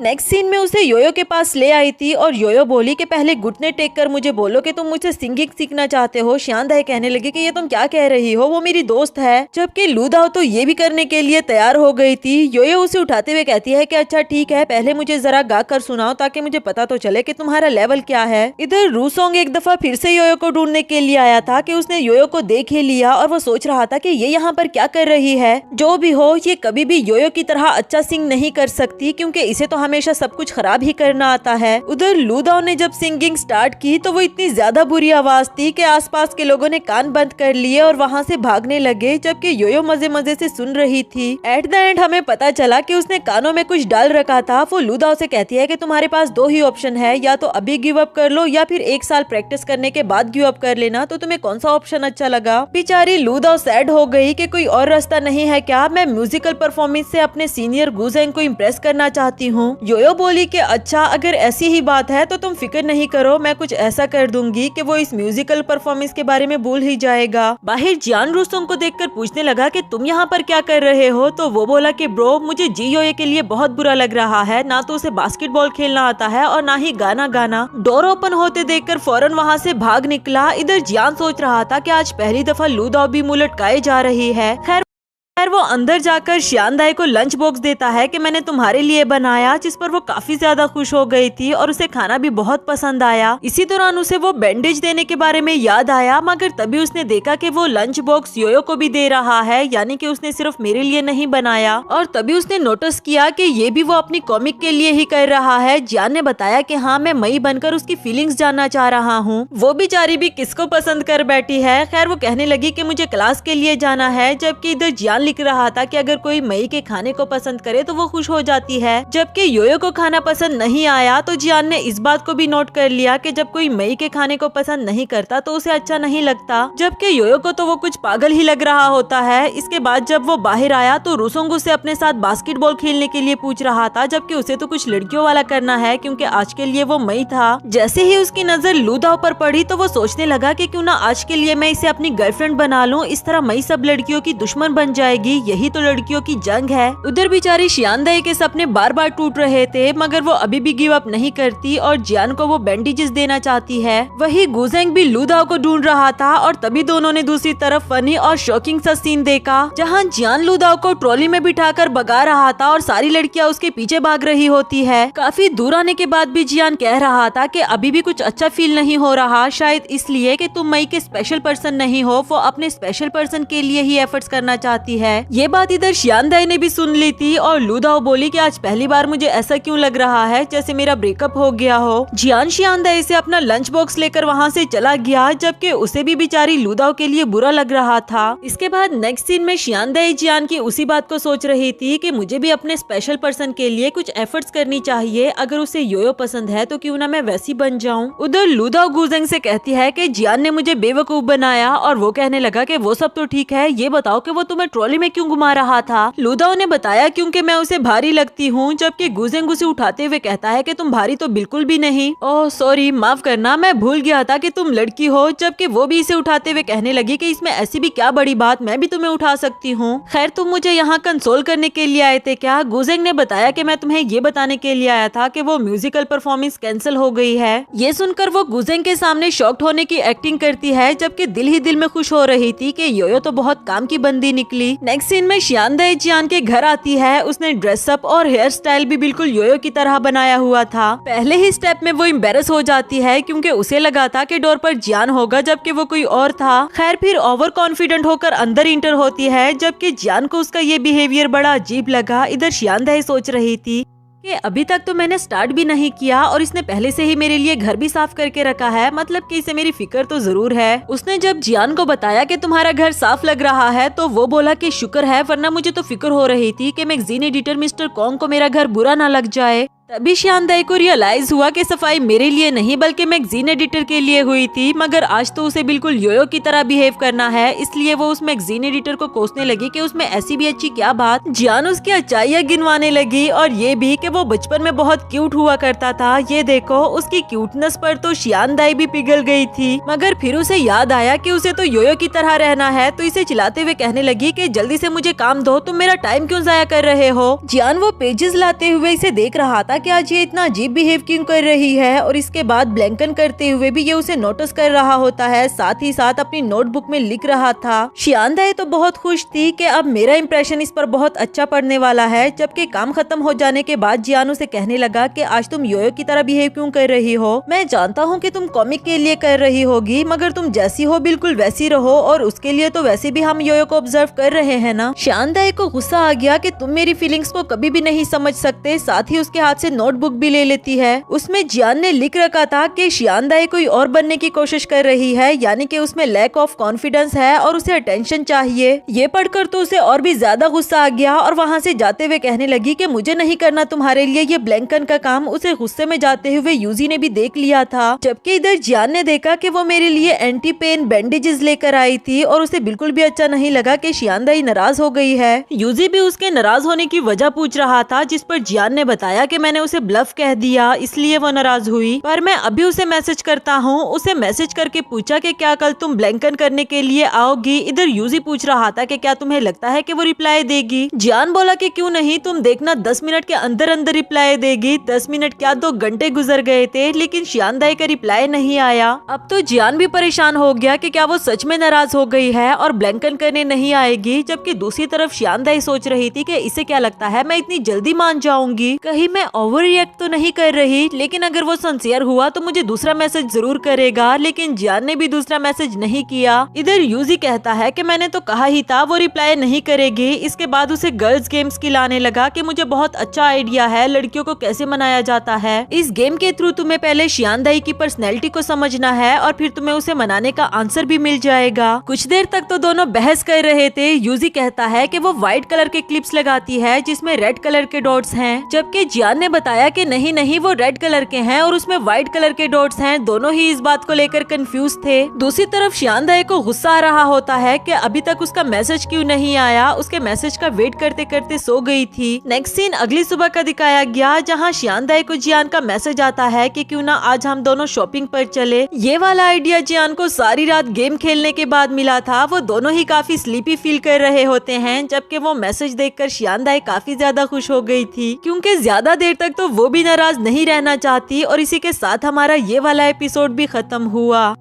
हेलो दोस्तों, तो बढ़ते हैं इस सीरीज के 5th एपिसोड की तरफ। वीडियो पसंद आए तो वीडियो को लाइक, चैनल को सब्सक्राइब और हो सके तो एक प्यारा सा कमेंट भी जरूर कर दिया करें। एपिसोड की शुरुआत में शियानदाई शॉपिंग मॉल पहुंच आई थी और वो कहती है कि अच्छा हुआ मैं 52 सेकंड्स लेट हूँ। उसे भी तो पता चलना चाहिए कि मैं अभी भी उस पर गुस्सा हूँ। शीशे में अभी अपने बाल सेट कर ही रही थी कि पीछे खड़े जियान को देखा तो उसके पास जाती है और इसे लग रहा था कि ये मुझसे कल रात के बारे में कुछ पूछेगा, जबकि वो बोला कि तुम आ गई हो, चलो चले। शियानदाई सोच रही थी कि ये मुझसे कुछ पूछ क्यों नहीं रहा, शायद मुझे थोड़ा और गुस्सा दिखाना चाहिए, जबकि जियान बोला कि मैं तुम्हें कुछ गिफ्ट दिलाना चाहता हूँ। ये सुनकर शियानदाई खुश हो गई कि इसका मतलब ये चाहता है कि मैं इसे माफ कर दूं, पर नहीं, ये जरूर अपने कॉमिक के लिए मटेरियल गैदर कर रहा होगा। नेक्स्ट सीन में शियानदाई को एक कपल देखकर काफी क्यूट लग रहा था, जबकि वो कपल भी इन्हें ही देख रहे होते हैं। जियान इसके लिए कुछ कपड़े लेकर आया था, लेकिन वो बता रहा था कि ये मई के कैरेक्टर के लिए ज्यादा सूटेबल होंगे। और सच बताऊं तो मुझे तुम्हारे लिए ये वाला पसंद है। उस कपल को भी जियान जरा अजीब लगा और बेचारी शियानदाई को तो उसकी इन अजीब चॉइसेस की आदत हो चुकी है।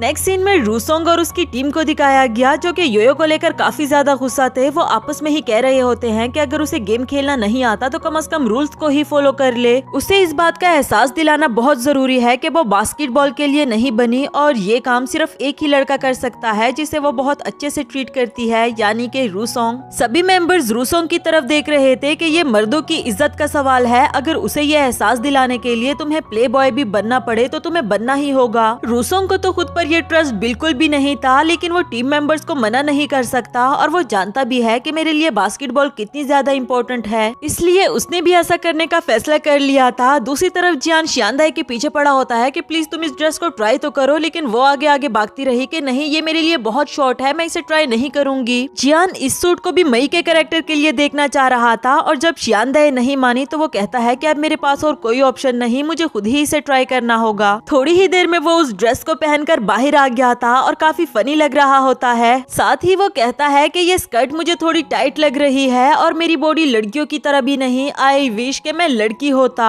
शियानदाई को अब उस पर गुस्सा आने लगा था कि बस भी करो, अगर तुम्हें मई के कैरेक्टर के लिए कोई ड्रेस देखनी है तो तुम ऑनलाइन पिक्चर और वीडियोस देख सकते हो। लेकिन जियान ने बताया कि उनका टेक्सचर अच्छा नहीं होता। इधर शियानदाई दिल ही दिल में सोच रही थी कि ये कॉमिक वर्ल्ड में कितना ज्यादा घुस चुका है। पहले तो मई के कैरेक्टर को जानने के लिए ये खुद मई बना और अब उसके लिए कपड़े भी खुद ही ट्राई कर रहा है। तभी जियान आवाज देते हुए कहने लगा कि शियानदाई मेरी जिप स्टक हो गई है, प्लीज अंदर आकर इसे खोल दो। अब तो यहाँ पर बहुत सारे लोग थे और एम्बेरसमेंट से बचने के लिए शियानदाई ने भी दूसरी तरफ मुंह कर लिया, जैसे कि मैं तो इसे जानती तक नहीं। और वो कह रहा था कि शियानदाई क्या तुम्हें मेरी आवाज सुनाई नहीं दे रही, प्लीज आओ ना। नेक्स्ट सीन में जाते जाते जियान शियानदाई से कह रहा था कि माफ करना, मैंने तुम्हारे लिए कोई स्पेशल गिफ्ट तो लिया ही नहीं। और वो बोली कि कोई बात नहीं, क्यों ना हम। इससे पहले कि वो अपनी बात कंप्लीट कर पाती, इधर जियान को गराज किट शॉप नजर आई तो वो फौरन से उसके अंदर भाग जाता है। मजे की बात ये थी कि अंदर उनको यूजी नजर आया, जिसने हाथ में डॉल पकड़ी हुई थी। इन्हें देखकर वो फौरन से छुपा लेता है, जबकि जियान का मकसद तो कुछ और था। उसे वो ड्रेस दिखाते हुए कहने लगा कि क्या तुम मुझे ये पहन कर दिखा सकते हो। यूजी बोला कि तुम मेरे साथ मजाक कर रहे हो क्या। खैर जियान उस डॉल को देखते हुए कहता है कि इस तरह तो एक मेरे पास भी पड़ी हुई है, लेकिन उसने कपड़े नहीं पहने हुए। अब ये सुनकर तो शियानदाई हैरान हो गई कि क्या वो फुल नेकेड है। जियान ने बताया कि हाँ, और उसके तो कोई फेशियल एक्सप्रेशंस भी नहीं है। इस पर यूजी को याद आया कि ये उस रोबोट स्टेचू की बात कर रहा होगा। उससे पूछ भी लेता है। जियान ने बताया कि हाँ, मैं उसी की ही बात कर रहा हूँ और मुझे लगता है कि मुझे एक और भी बाय करना चाहिए। कौन सा वाला लूँ, ये वाला या ये वाला। लेने के लिए वो दूसरी तरफ चला जाता है। इधर यूजी शियानदाई की क्लिप चेक कर रहा था कि वो पिछले वाले कहाँ है जो तुम यूज किया करती थी। इस इस पर वो दिखाते हुए कहने लगी कि ये वाली की बात कर रहे हो क्या। यूजी बोला कि अच्छा तो वो ये क्लिप है, मतलब कि जियान ठीक ही कह रहा था। और शियान दाई बोली कि क्या मतलब। यूजी ने उसे कल रात की पूरी बात बताई कि किस तरह मैं और जियान तुम्हारे क्लिप को लेकर बहस कर रहे थे। और ये सुनकर शियान दाई खुश हो गई कि उसे मेरे क्लिप तक के बारे में अच्छे से याद है। यूजी का स्लीपी चेहरा देखकर उसे पूछने लगी कि क्या हुआ, तुम रात को अच्छे से सोए नहीं क्या। और वो बोला कि हाँ ये तुम्हारी वजह से तो हुआ, तुम्हें खुश करने के लिए मैं कल रात जियान के साथ बैठकर गेम खेलता रहा, इसलिए ही तो आज वो तुम्हें शॉपिंग पर लेकर आया, वरना तुम्हें क्या लगता है कि वो यहाँ पर कॉमिक के लिए मटेरियल इकट्ठा करने के लिए आया है। इस बात ने तो शियान दाई को और भी ज्यादा खुश कर दिया था। वो दिल ही दिल में सोचने लगी कि यकीनन जियान गिराज किट भी मुझसे मिलती जुलती ही लेगा, लेकिन उसका ये सपना बुरी तरह से टूट जाता है। नेक्स्ट सीन में रूसोंग सोच रहा था कि जीशोए को सबक सिखाने का स्टार्टअप कहाँ से लूं, तो वो गर्ल्स कॉमिक पढ़ता है और उसे आइडिया मिला कि मुझे उसे लेटर लिखना चाहिए। दूसरी तरफ एक लड़की योयो के पास आते हुए कहती है कि तुम्हारे लिए एक लेटर आया है और मुझे तो ये लव लेटर ही लग रहा है। जिस पर योयो बोली कि दिखाओ जरा, इतनी हिम्मत किसने की। उस लेटर में लिखा हुआ था कि ट्रेनिंग खत्म होने के बाद मैं टॉप फ्लोर पर खड़ा तुम्हारा वेट कर रहा हूँगा, प्लीज मुझसे मिलने के लिए जरूर आना। योयो बोली कि मैं भी देखूं आखिर ये हो कौन सकता है, और ट्रेनिंग भी कैंसिल कर दी। इस पर उसकी मेंबर कहने लगी लेकिन अभी तक तो हमने ट्रेनिंग स्टार्ट भी नहीं की थी। नेक्स्ट सीन टॉप फ्लोर का दिखाया गया। दोनों ही काफी सीरियस लग रहे थे। रूसोंग बोला कि तुमने एक्सपेक्ट नहीं किया होगा ना कि ये लेटर मैंने लिखा था। योए ने जवाब दिया कि मैंने एक्सपेक्ट नहीं किया था कि तुम्हारी राइटिंग किसी स्कूल के बच्चे की तरह होगी। खैर अब हम दोनों डेटिंग कर ही रहे हैं तो मुझे तुम्हें कोई निक नेम भी देना चाहिए। रूसोंग बेचारा तो उसके चुंगल में बिल्कुल भी नहीं फंसना चाहता। अब वो सीधा सीधा कहने लग गया कि मैं तुमसे डेट करने के लिए बिल्कुल भी नहीं आया। मैं तुम्हें बताना चाहता हूँ कि तुम बास्केटबॉल के लिए नहीं बनी। खेलने के चक्कर में तुम एक दूसरे को मारती रहती हो। इससे तो बेहतर होगा कि तुम बॉक्सर बन जाओ, वो तुम पर ज्यादा सूट करेगा।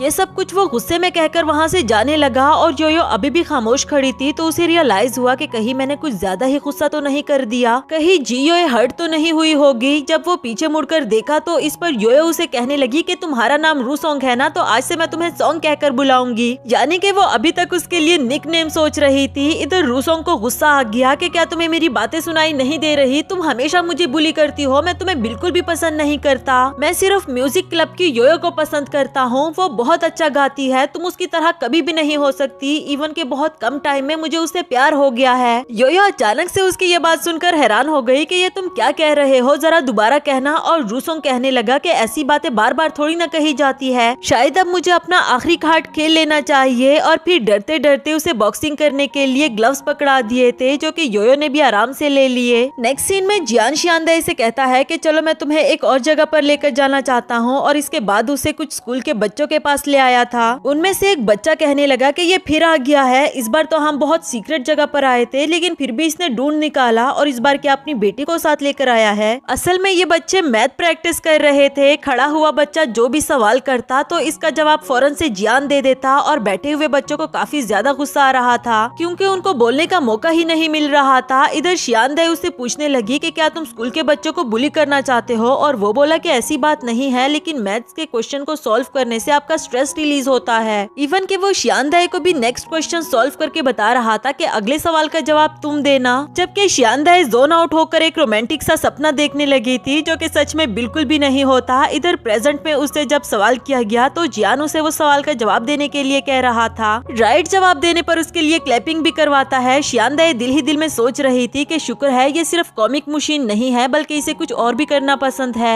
उससे पूछने लगी कि अगर तुम मैथ्स का कोई क्वेश्चन सॉल्व ना कर पाए तो। इस पर जियान ने बताया कि ऐसा कभी होता ही नहीं, क्योंकि मैं हमेशा सिर्फ प्राइमरी स्कूल के बच्चों के मैथ्स के क्वेश्चन सॉल्व करता हूँ। इस पर जियान दहे और वो बच्चा उसे अजीब नजरों से देखने लगा। खैर इसके बाद जियान शियानदाई से पूछता है कि पिछले दिनों में तुम स्ट्रेस फील कर रही थी क्या। वो बोली कि नहीं ऐसी बात नहीं है, लेकिन मैं थोड़ी सी मायूस हो गई थी कि आखिर मैं योयो की तरह इंटरेस्टिंग गर्ल क्यों नहीं बन सकती। जियान ने बताया कि देखो हर इंसान में सारी क्वालिटीज तो नहीं हो सकती ना, और वैसे भी जो क्वालिटी तुम में है वो योयो में थोड़ी ना हो सकती है। तुम मेरे साथ बैठकर पीसफुली ब्लैंकन करती हो और अभी भी इतने आराम से बैठी हुई हो। सोचो जरा अगर तुम्हारी जगह यहाँ पर योयो होती तो वो क्या करती। साथ ही दोनों योयो को इमेजिन करने लगे, जो कि बच्चों से जबरदस्ती पूछ रही थी कि बताओ मुझे इसका जवाब क्या है, बताओ इससे पहले कि मेरा हाथ उठ जाए। शियानदाई को उसकी बात सुनकर देखकर अच्छा लगा और वो दिल ही दिल में सोच रही थी कि आखिर इसके साथ बैठने वाली लड़की तो मैं ही हूँ। नेक्स्ट सीन में यूजी को दिखाया गया जो कि ऑनलाइन एक कॉमिक बुक चेक कर रहा था और वो पढ़ने पर उसे काफी ज्यादा पसंद आई। वैसे तो खुद को वो हमेशा ही सुपीरियर समझता है, लेकिन उस बुक के ऑनर को मैसेज करके कहता है कि अगर तुम चाहो तो मैं तुम्हें कुछ टिप्स दे सकता हूँ। चेंचन भी इसे बहुत पोलाइटली रिप्लाई देकर इससे टिप्स लेना चाह रहा था और हमेशा की तरह यूजी इस बात से बहुत ज्यादा खुश हो जाता है। सीन में जियान और शियांदाई ने बच्चों को खुश करने के लिए आइसक्रीम दिला दी थी और फिर खुद भी वहां से जाने लगे। इसी दौरान जियान ने शियांदाई को उसका गिफ्ट पकड़ाया जो कि कुछ पेंट्स थे, क्योंकि वो आर्ट्स की स्टूडेंट है तो उसे इनकी जरूरत पड़ती रहती थी। साथ ही उसे एक कॉमिक पेज नजर आया जिसमें लिखा हुआ था कि क्या तुम मुझसे नाराज थी, आई होप कि अब तुम खुश होगी क्योंकि मुझे तुम्हारी परवाह है। ये देखते साथ ही वो 7वें आसमान पर पहुँच गई थी, जबकि जियान उसके हाथ से लेते हुए कहने लगा कि ये आज मुझे एक आइडिया मिला तो मैंने इसे ड्रॉ कर लिया था। बेचारी शियांदाई वापस से जमीन पर आ गई थी, मगर उसे अभी भी दिल ही दिल में यही लग रहा होता है कि जियान मेरे लिए लिख रहा होगा, लेकिन अभी मुझे बताना नहीं चाहता। तभी जियान को मिस्टर कॉन्ग की कॉल आती है जो उस क्रिटिसिज्म वाली वीडियो की कुछ बातों को डिस्कस करना चाह रहा था, इसलिए जियान को मीटिंग पर बुला लिया। कॉल कटने के बाद शियांदाई उसे कहती है कि मैं तुम्हारी असिस्टेंट हूँ तो मुझे भी इस मीटिंग पर अपने साथ जरूर लेकर जाना, और वो बोला कि ये तो बहुत अच्छी बात है। नेक्स्ट सीन में शियांदाई खुश होकर योयो को बता रही थी कि किस तरह जियान ने मुझे गिफ्ट दिया और इवन के वो मेरे लिए कॉमिक बुक भी ड्रॉ कर रहा है। योयो उससे पूछने लगी कि अच्छा तो गिफ्ट देने का मतलब ये होता है कि वो तुम्हें पसंद करता है। वैसे सच बताऊं तो आज मुझे भी पहली बार किसी लड़के ने गिफ्ट दिया। शियांदाई ने पूछा कि किसने, तो वो बोली कि रूसोंग ने। साथ ही उसे मैसेज करते हुए पूछने लगी कि क्या तुम फ्री हो गए हो, चलो वापस जाते हुए साथ में चले। इधर शियांदाई हैरान हो गई थी कि क्या रूसोंग ने तुम्हें गिफ्ट दिया, क्या तुम भी उसे प्यार करती हो। वो बोली कि प्यार व्यार का तो पता नहीं, लेकिन मुझे वो काफी इंटरेस्टिंग लगता है। उधर बेचारा रूसोंग वो मैसेज देखकर सोच रहा था कि कहीं मैंने कल इसे कुछ ज्यादा ही गुस्सा तो नहीं दिला दिया था और आज ये मुझे मारना तो नहीं चाहती। ये सोचते सोचते योयो के सामने आ गया था। इधर योयो वो ग्लव्स पहनकर मच्छर मार रही थी, जो देखकर तो सभी लड़के डर के मारे वहाँ से भाग निकले। इवन कि रूसोंग भी उनके साथ ही भाग गया। इधर योयो भी उसके पीछे भागते हुए कहती है कि रुको तो सही, मेरी बात तो सुनो। शियांदाई ये वाला तमाशा देख रही थी और इसी के साथ हमारा ये वाला एपिसोड भी खत्म हुआ।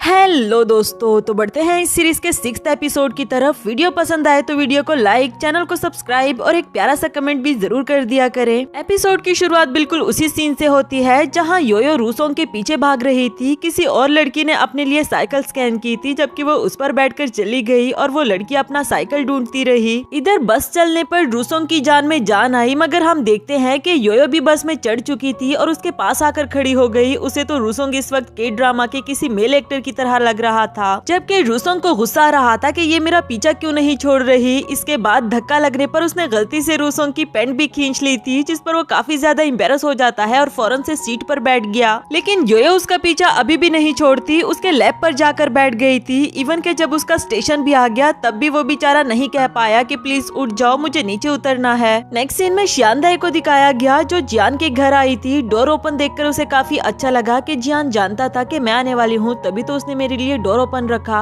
लेकिन अंदर वो कहीं नजर नहीं आ रहा था और तब तक वो पीछे से आ जाता है। शियांदाई उसे पूछने लगी कि तुम कहाँ थे, तो वो बोला कि मैं बाहर डस्टबिन खाली करने के लिए गया था। हर बार बेचारी का सपना टूट जाता है। खैर वो कहती है कि तुमने कहा था ना कि मीटिंग अटेंड करने के लिए मैं तुम्हारे साथ जाऊंगी, इसीलिए ही आई हूँ। तब तक मिस्टर कॉन्ग की कॉल आ गई। शायद ही उसने कोई बुरी खबर सुनाई थी, क्योंकि जियान का मुंह लटक गया था। शियांदाई उसके सामने बैठकर उसे पूछने लगी कि क्या हुआ, मिस्टर कॉन्ग ने क्या कहा। जियान ने बताया कि वो कह रहा था कि जियान भी मीटिंग में आएगा। शियांदाई ने पूछा कि वो कौन है और जियान ने बताया कि वो इंसान जिसे मुझे सबसे ज्यादा नफरत है। वो कभी भी किसी की कामयाबी से खुश नहीं होता। फ्लैशबैक के सीन से हम देखते हैं कि उसने बहुत बार जियान का मैन्युस्क्रिप्ट रिजेक्ट किया था और उसमें अपनी एडिशन करने के लिए कह रहा होता है, जो कि बिल्कुल भी सेंसिबल नहीं होता। इस पर शियांदाई कहने लगी लेकिन आप फिक्र नहीं करो, आप हो, मैं हूँ और हमारे साथ मिस्टर कॉन्ग है, हम तीनों मिलकर लड़ेंगे। जियान बोला कि शायद अभी तक तुम उसके इवल पावर को अच्छे से जानती नहीं। जितने भी कार्टूनिस्ट को मैं जानता था उसमें से सिर्फ एक ही था जिसने उसकी हर बात मानी और वो यहीं पर रहती है। चलो मैं तुम्हें उससे मिलाने के लिए लेकर जाता हूँ। शियांदाई हैरान हो गई कि क्या सच में वो यहाँ पर रहती है। जाने से पहले जियान ने शियांदाई को उस लड़की की एक कॉमिक बुक दिखाई जो कि एक रोमांटिक स्टोरी थी, लेकिन उसमें हर तरफ रकून्स ही रकून्स होते हैं। शियांदाई को ये बहुत अजीब लगा और जियान ने बताया कि ये चियानी की ही प्रेफरेंस थी रकून्स ऐड करने की। अजीब है ना वो पर्सन। नेक्स्ट सीन में दोनों उससे मिलने के लिए जाते हैं। डोर ओपन होने से पहले शियानदाई सोच रही थी कि जिस पर चियानही ने इतना प्रेशर डाला हो उस बेचारे की तो क्या ही हालत होगी, कहीं उसने सुसाइड ही ना कर लिया हो। लेकिन जब डोर ओपन हुआ तो वो एक बहुत ही प्यारी सी लड़की थी। इवन के शियानदाई भी उसे देखकर हैरान हो गई। खैर बातों ही बातों में मिस लोली ने बताया कि मैं एक न्यू कॉमिक पर काम कर रही हूँ और शियानदाई ने वो देखने के लिए कहा। दोनों ने ही जब उस कॉमिक को देखा तो इसकी कहानी ही कुछ अजीब थी। दोनों को ही समझ नहीं आती कि ये हो क्या रहा है, क्योंकि रोमांटिक स्टोरी में उसने एनिमल्स को ऐड किया हुआ था। और जब जियान ने उसे पूछा कि इसकी क्या वजह है तो वो बोली कि असल में ये चियानी की ही प्रेफरेंस है। शियानदाई उसे समझाने लगी कि देखो ये तुम्हारे कॉमिक्स है तो तुम उसके आइडिया को ही क्यों फॉलो करती हो। लोली ने बताया कि सच कहूँ तो उसकी वजह से मेरी कॉमिक लाइफ डार्क हो चुकी है, पर शायद ही अब मुझे उसके आइडिया को फॉलो करने की आदत भी हो चुकी। इवन के वो तो मेरा वाइबो अकाउंट भी मैनेज कर रहा है। ये देखो, शियानदाई देखकर कहने लगी मगर इसमें तो सारी उसकी पिक्चर्स हैं, आपकी कॉमिक्स की पिक्चर्स कहाँ हैं? मिस लोली ने बताया कि ये देखो उसने बुक को पकड़ा तो हुआ है। उनके घर से वापस जाने के बाद जियान बोला कि अब तुम्हें समझ आई कि अगर मैंने उस पर सब कुछ छोड़ दिया तो मेरी कॉमिक बुक का क्या हाल हो जाएगा। शियानदाई को हर तरफ रकून्स ही रकून्स नजर आ रहे थे और उसे पूछने लगी कि शायद आपकी comic book fall in love भी उसी की वजह से सेकंड पर आई होगी, जिस पर जियान ने सर हिलाकर हाँ का जवाब दिया। नेक्स्ट सीन में मैगजीन कंपनी में इंटर होते साथ ही इन दोनों का सामना चीफ एडिटर चियानही से हुआ, जो जियान को देखकर कहने लगा कि अरे तुम यहाँ, और ये लड़की कौन है तुम्हारे साथ? जिस तरह से वो प्रिटेंड कर रहा था इस पर जियान को गुस्सा आ जाता है और उसे कहने लगा कि तुमने ही तो मुझे बुलाया था। दूसरी तरफ शियानदाई ने उसे अपना इंट्रोडक्शन करवाया कि मैं इसकी असिस्टेंट हूँ, ब्लैंकन असिस्टेंट। चियानही उसका मजाक उड़ाते हुए वहाँ से जाने लगा कि जिन लोगों को कंटेंट का ABC भी नहीं पता वो लोग भी असिस्टेंट बन जाते हैं। इस पर जियान को काफी ज्यादा गुस्सा आ गया। इससे पहले कि उसके पीछे जाता शियानदाई उसे रोक लेती है कि नहीं नहीं जाने दो, और जियान बोला कि उसके सच कहने का तरीका बहुत गलत था, तुम्हें बुरा तो नहीं लगा ना, चलो हम अंदर चले। बेचारी शियानदाई को उसका कहना तो बुरा नहीं लगा लेकिन इसका जरूर लगा। इसके बाद हमें मीटिंग का सीन दिखाया गया। मिस्टर कॉन्ग को तो बोलने का मौका तक नहीं दिया गया और चियानही पहले से ही बोल पड़ा कि तुम्हारी कॉमिक में एक बड़ा चेंज लाना बहुत जरूरी है। कुछ एनिमल्स को ऐड करने के लिए कह रहा था कि एनिमल्स बहुत क्यूट होते हैं। जियान ने बताया मगर मेरी कॉमिक लव स्टोरी पर बेस्ड है। शियानदाई को भी गुस्सा आ गया। वो कहती है कि आप एक बार मिस्टर कॉन्ग को इस कॉमिक के बारे में अपने थॉट्स तो बताने दे, प्लीज आप बोले। मिस्टर कॉन्ग अभी कुछ बोलने ही वाला था कि चियानही बीच में फिर से बोल पड़ा कि हाँ मैं समझ गया हूँ और मेरे पास एक बहुत अच्छा आइडिया है। इस पर शियानही बोली कि क्या, रकून्स को ऐड करने का आइडिया? चियानही बोला कि अरे हाँ वंडरफुल आइडिया है ना, और शियानदाई कहने लगी कि बिल्कुल भी नहीं, बहुत ही फजूल आइडिया है। चियानही बोला कि चलो फिर लोगों के कमेंट्स से डिसाइड कर लेते हैं। जैसे ही उसने कमेंट्स ओपन किए तो लोगों ने रकून्स को लेकर काफी बैड कमेंट्स किए हुए थे और वो भी फौरन से हटा देता है। एक ही कमेंट ऐसा मिला जिसमें लिखा हुआ था कि रकून्स कितने प्यारे और क्यूट होते हैं, और चियानही बोला कि देखा लोगों को कितने पसंद है। इस पर शियानदाई ने फौरन से उस अकाउंट को ओपन किया। कहने लगी कि मैं जानती थी ये आपका फेक अकाउंट ही होगा, माना कि आप चीफ एडिटर हो, आपका काम इन्वायरमेंट को बेटर करना बनता है, ना कि किसी पर अपने फैसले थोपना। अगर आपको एनिमल्स इतने ही ज्यादा पसंद है तो अपने घर में चिड़ियाघर बनाकर बैठ जाओ। ये बातें उसने बहुत कॉन्फिडेंटली कही थी और इस पर जियान भी उसे कहने लगा कि अरे वाह तुमने तो इसकी बोलती ही बंद कर दी। दूसरी तरफ चियानही ने शिहा नामी लड़की की उस क्रिटिसिज्म वाली वीडियो को ओपन कर लिया था और कहने लगा कि इस बारे में तुम लोगों का क्या ख्याल है। शियानदाई के तो होश ही उड़ गए क्योंकि असल में ये पूरी वीडियो ही उसने बनाई थी और ऊपर से चियानही कहने लगा कि मुझे तुम्हारी आवाज इस लड़की की तरह क्यों लग रही है, इवन कि तुम्हारा स्टाइल भी। शियानदाई को समझ नहीं आती कि क्या करूं। बोलती बंद होने के साथ साथ उसने अपना मुंह भी छुपा लिया था। जियान शियानदाई से पूछ रहा था कि क्या हुआ, जबकि वो मुंह छुपाते हुए वहाँ से भाग गई। चियानही अभी कुछ कह ही रहा था कि मिस्टर कॉन्ग ने बताया कि हम इस वीडियो की अच्छे से वेरिफिकेशन करेंगे और दोबारा आपसे मिलने के लिए जरूर आएंगे।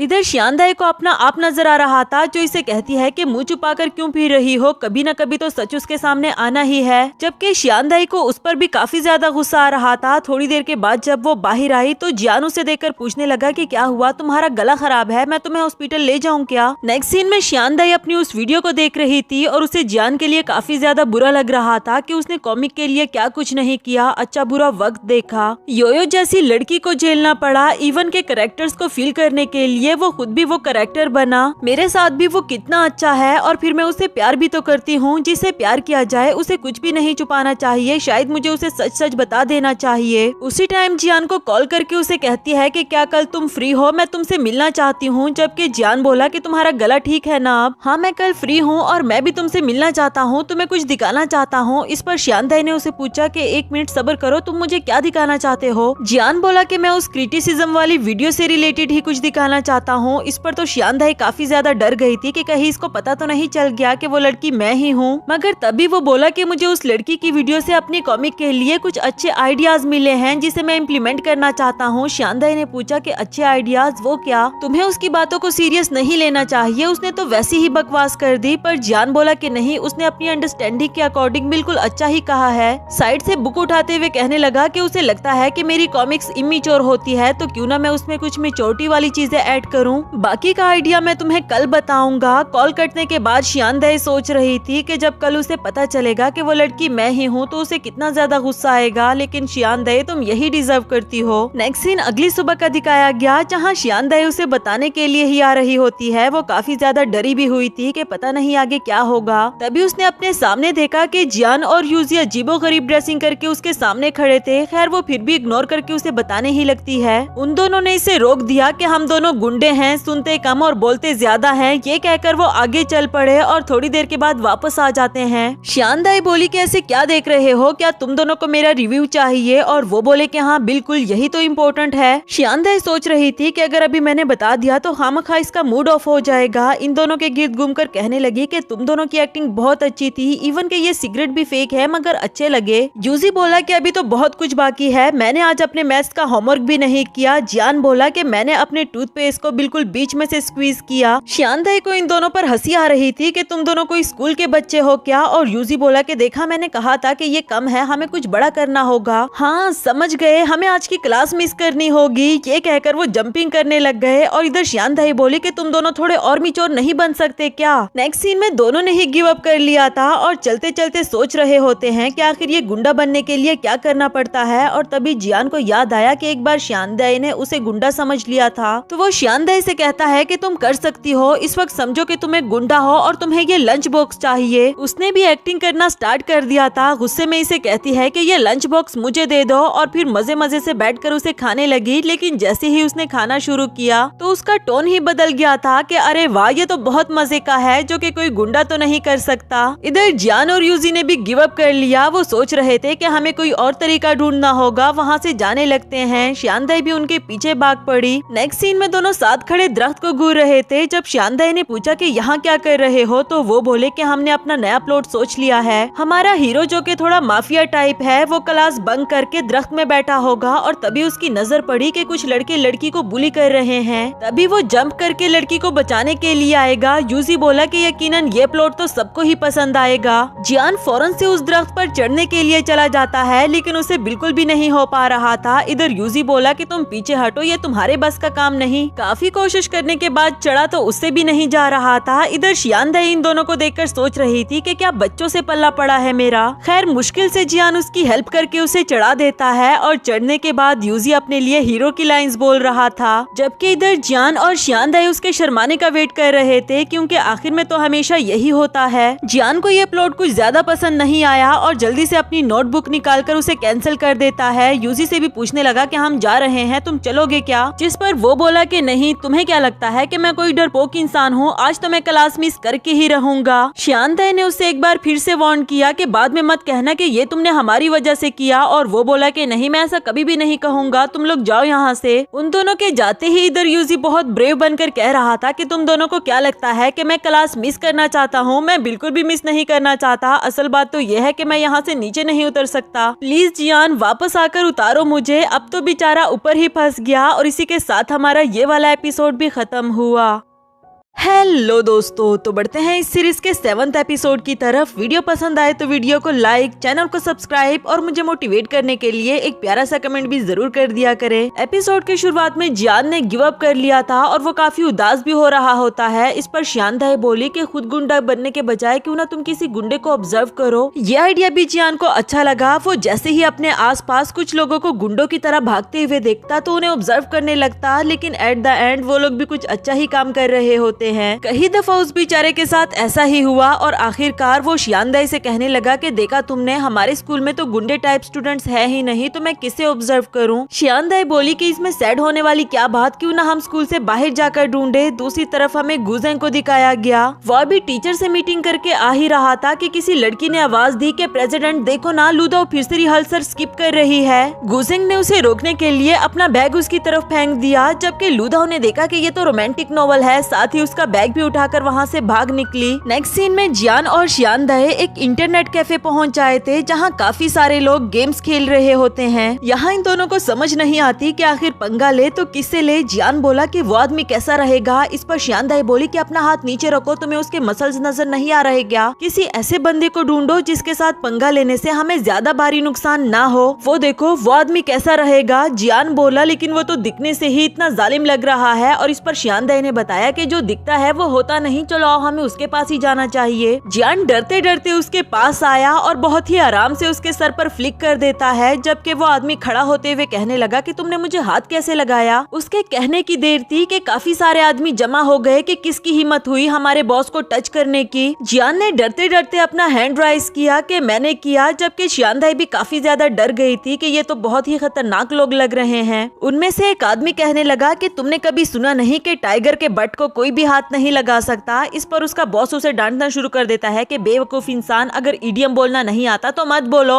इधर शियानदाई जियान को बचाने के लिए कहती है कि मैं भी इसके साथ हूँ, और उनका बॉस कहने लगा कि चलो फिर इन दोनों को सबक सिखाओ। वो आदमी कहने लगे कि जब तक तुम दोनों हमें हरा नहीं देते यहाँ से बाहर नहीं जा सकते, तो चलो बताओ कौन पहले आएगा। और जियान बोला कि मैं पहले आऊंगा। दूसरी तरफ यूजी अभी भी दरख्त के ऊपर ही फंसा हुआ था। इससे पहले कि वो नीचे उतर पाता तभी किसी का बैग आकर वहाँ पर लटक जाता है, जो कि योयो का था। वो स्कूल से भागना चाह रही थी। अब लटके हुए बैग को देखकर वो ऊपर चढ़ने का सोच रही थी, मगर तभी उसे ख्याल आया कि मुझे थोड़ी देर सो जाना चाहिए। ये कहते साथ ही वो नीचे लेटकर सो गई, और इधर यूजी सोच रहा था कि इसने कितनी जल्दी गिव अप कर लिया। दूसरी तरफ जियान को उन लोगों के साथ वीडियो गेम खेलते हुए दिखाया गया। असल में वो लोग वीडियो गेम में हराने की बात कर रहे थे। शियानदाई तो काफी ज्यादा परेशान थी कि क्या हम जीत पाएंगे, जिस पर जियान बोला कि तुम फिक्र नहीं करो, मैंने इस गेम को अच्छे से देख लिया है और जीतने का तरीका भी आ गया। खैर गेम स्टार्ट हो जाती है और वो आदमी काफी ज्यादा फास्ट खेल रहे थे क्योंकि उन्हें खेलने का एक्सपीरियंस था। थोड़ी ही देर में वो जीत भी गए, जबकि इधर जियान अभी भी स्लोली ड्राइव कर रहा था, जिस पर उसका बॉस कहने लगा कि तुम इतने स्लो ड्राइवर हो क्या।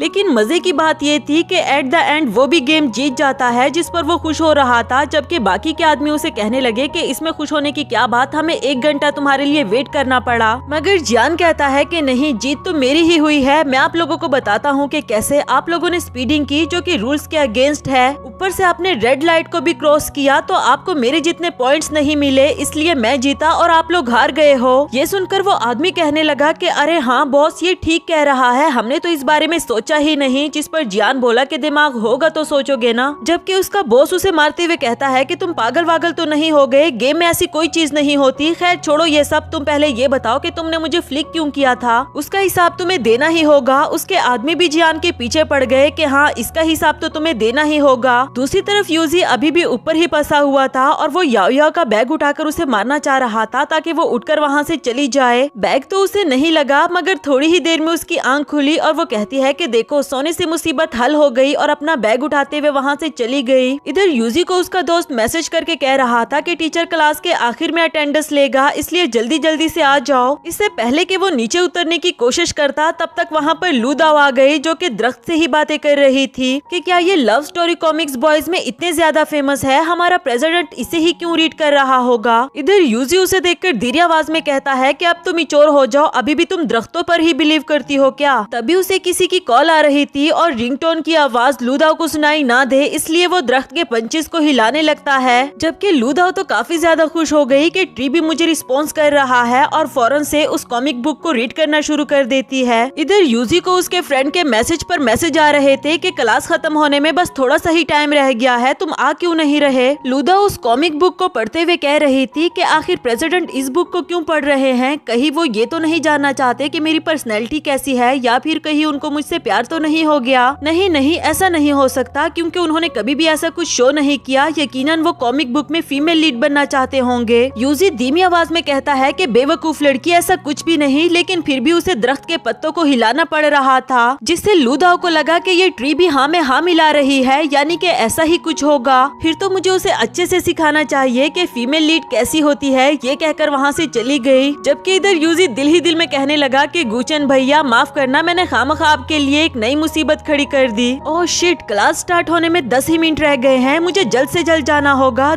दूसरी तरफ हमें जियान और श्यानदाई को दिखाया गया। वो लोग अभी भी इनके पीछे पड़े हुए थे। श्यानदाई को अचानक से आइडिया आया और वो इंग्लिश बोलना शुरू कर देती है कि hi bro, what's up my homie. Jiyan भी उसे देखकर समझ गया था कि क्या करना है। वो कहने लगा कि what a nice day, how are you bro. वो भी आगे से खुश होकर कहने लगे कि I am fine and you boss. ये लोग तो फॉरेनर्स निकले। उनका बॉस उन दोनों को मारते हुए कहता है कि तुम दोनों पागल हो गए हो क्या, याद नहीं अंदर ये दोनों चाइनीज ही बोल रहे थे। मुझे ऐसे लोगों से सख्त नफरत है जो फॉरेनर्स होने की एक्टिंग करे। हम चाइना में है और चाइनीज ही हैं, समझे तुम दोनों। अब बताओ कौन से हाथ से तुमने मेरे हेड पर फ्लिक किया था, मैं तुम्हारा वो हाथ ही तोड़ देना चाहता हूँ। जियान बोला कि राइट हैंड से। इससे पहले कि वो उसको पकड़ता, श्यानदाई उसके आगे आकर खड़ी हो गई कि नहीं, तुम इसके राइट हैंड को कुछ भी नहीं कर सकते। जियान को ये काफी रोमांटिक लगा। जबकि वो बॉस भी झुकते हुए श्यानदाई से पूछने लगा कि लिटिल सिस्टर, क्या तुम इसे पसंद करती हो। वो शर्माते हुए बोली कि नहीं, ऐसा कुछ भी नहीं। पर तभी उसे याद आया कि ये शर्माने का टाइम नहीं है। और जियान बोला कि वो देखो चिड़िया। जैसे ही वो सब चिड़िया को देखने लगे तो पीछे से ये दोनों भाग निकले और वो सब भी इनके पीछे भागने लगते हैं। भागते भागते ही श्यानदाई उसे पूछ रही थी कि अब क्या करें, कहाँ जाएं। मुझे तो नहीं लगता कि इतनी आसानी से ये लोग हमारा पीछा छोड़ेंगे। इसी दौरान जियान का हाथ भी डोर में आ जाता है। उसे चोट लग गई थी, लेकिन इसके बावजूद भी वो दोनों भागते रहे। नेक्स्ट सीन में यूजी को दिखाया गया। वो बेचारा अभी तक नीचे नहीं आ पाया क्योंकि दरख्त के नीचे रूसोंग खड़ा था, जो कि दरख्त से बातें कर रहा होता है कि मैंने जीयोई को रिजेक्ट कर दिया था, लेकिन वो फिर भी मुझे अपने साथ मूवी पर जाने के लिए कह रही थी। क्या मुझे उसके साथ जाना चाहिए? अगर मैं नहीं जाऊंगा तो वो हर्ट हो जाएगी। इधर यूजी बेचारा सोच रहा था कि आखिर मेरा क्या कसूर था जो तुम सब के राज मुझे सुनने पड़ रहे हैं। पर मुझे लगता है कि शायद तुम उसके साथ मूवी देखने के लिए जाना चाहते हो, इसलिए ही उसने दरख्त के बंचेस हिला दिए थे, जिस पर रूसों को लगा कि ट्री ने उसे हाँ का जवाब दिया है और खुश होकर वहाँ से चला गया। उसके जाते ही एक दूसरा लड़का खड़ा हुआ था जो अपनी लव स्टोरी की ही कुछ बातें कर रहा होता है। बेचारा यूजी वो बहुत ज्यादा तंग हो गया था कि आखिर कब तक मैं इन लोगों के लिए दरख्त के पत्ते हिलाता रहूं। उधर जियान और श्यानदाई अपनी पूरी कोशिश करके उन लोगों से भाग रहे थे, जबकि वो लोग भी इनके पीछे पड़े रहे। लेकिन रेड लाइट ऑन होने की वजह से वो लोग रुक जाते हैं क्योंकि ट्रैफिक रूल्स को भी फॉलो करना जरूरी था और तब तक वो दोनों काफी आगे निकल चुके थे। ग्रीन लाइट होते ही वो आदमी इन दोनों के पीछे तो आ गए, लेकिन अब वो दोनों कहीं पर नजर नहीं आ रहे और ये सोच रहे थे कि आखिर गए तो कहाँ गए। बेचारे यूजी के नीचे आने से पहले ही वहाँ पर एक लड़की आ पहुँची थी उस दरख्त से बातें करने के लिए और उसे इसके सवालों का भी जवाब देना पड़ा। यहाँ जियान और श्यानदाई भालू के एक कॉस्ट्यूम में चुप गए थे और बाहर उनको नजर आ रहा था कि वो आदमी अभी भी वहीं पर खड़े थे।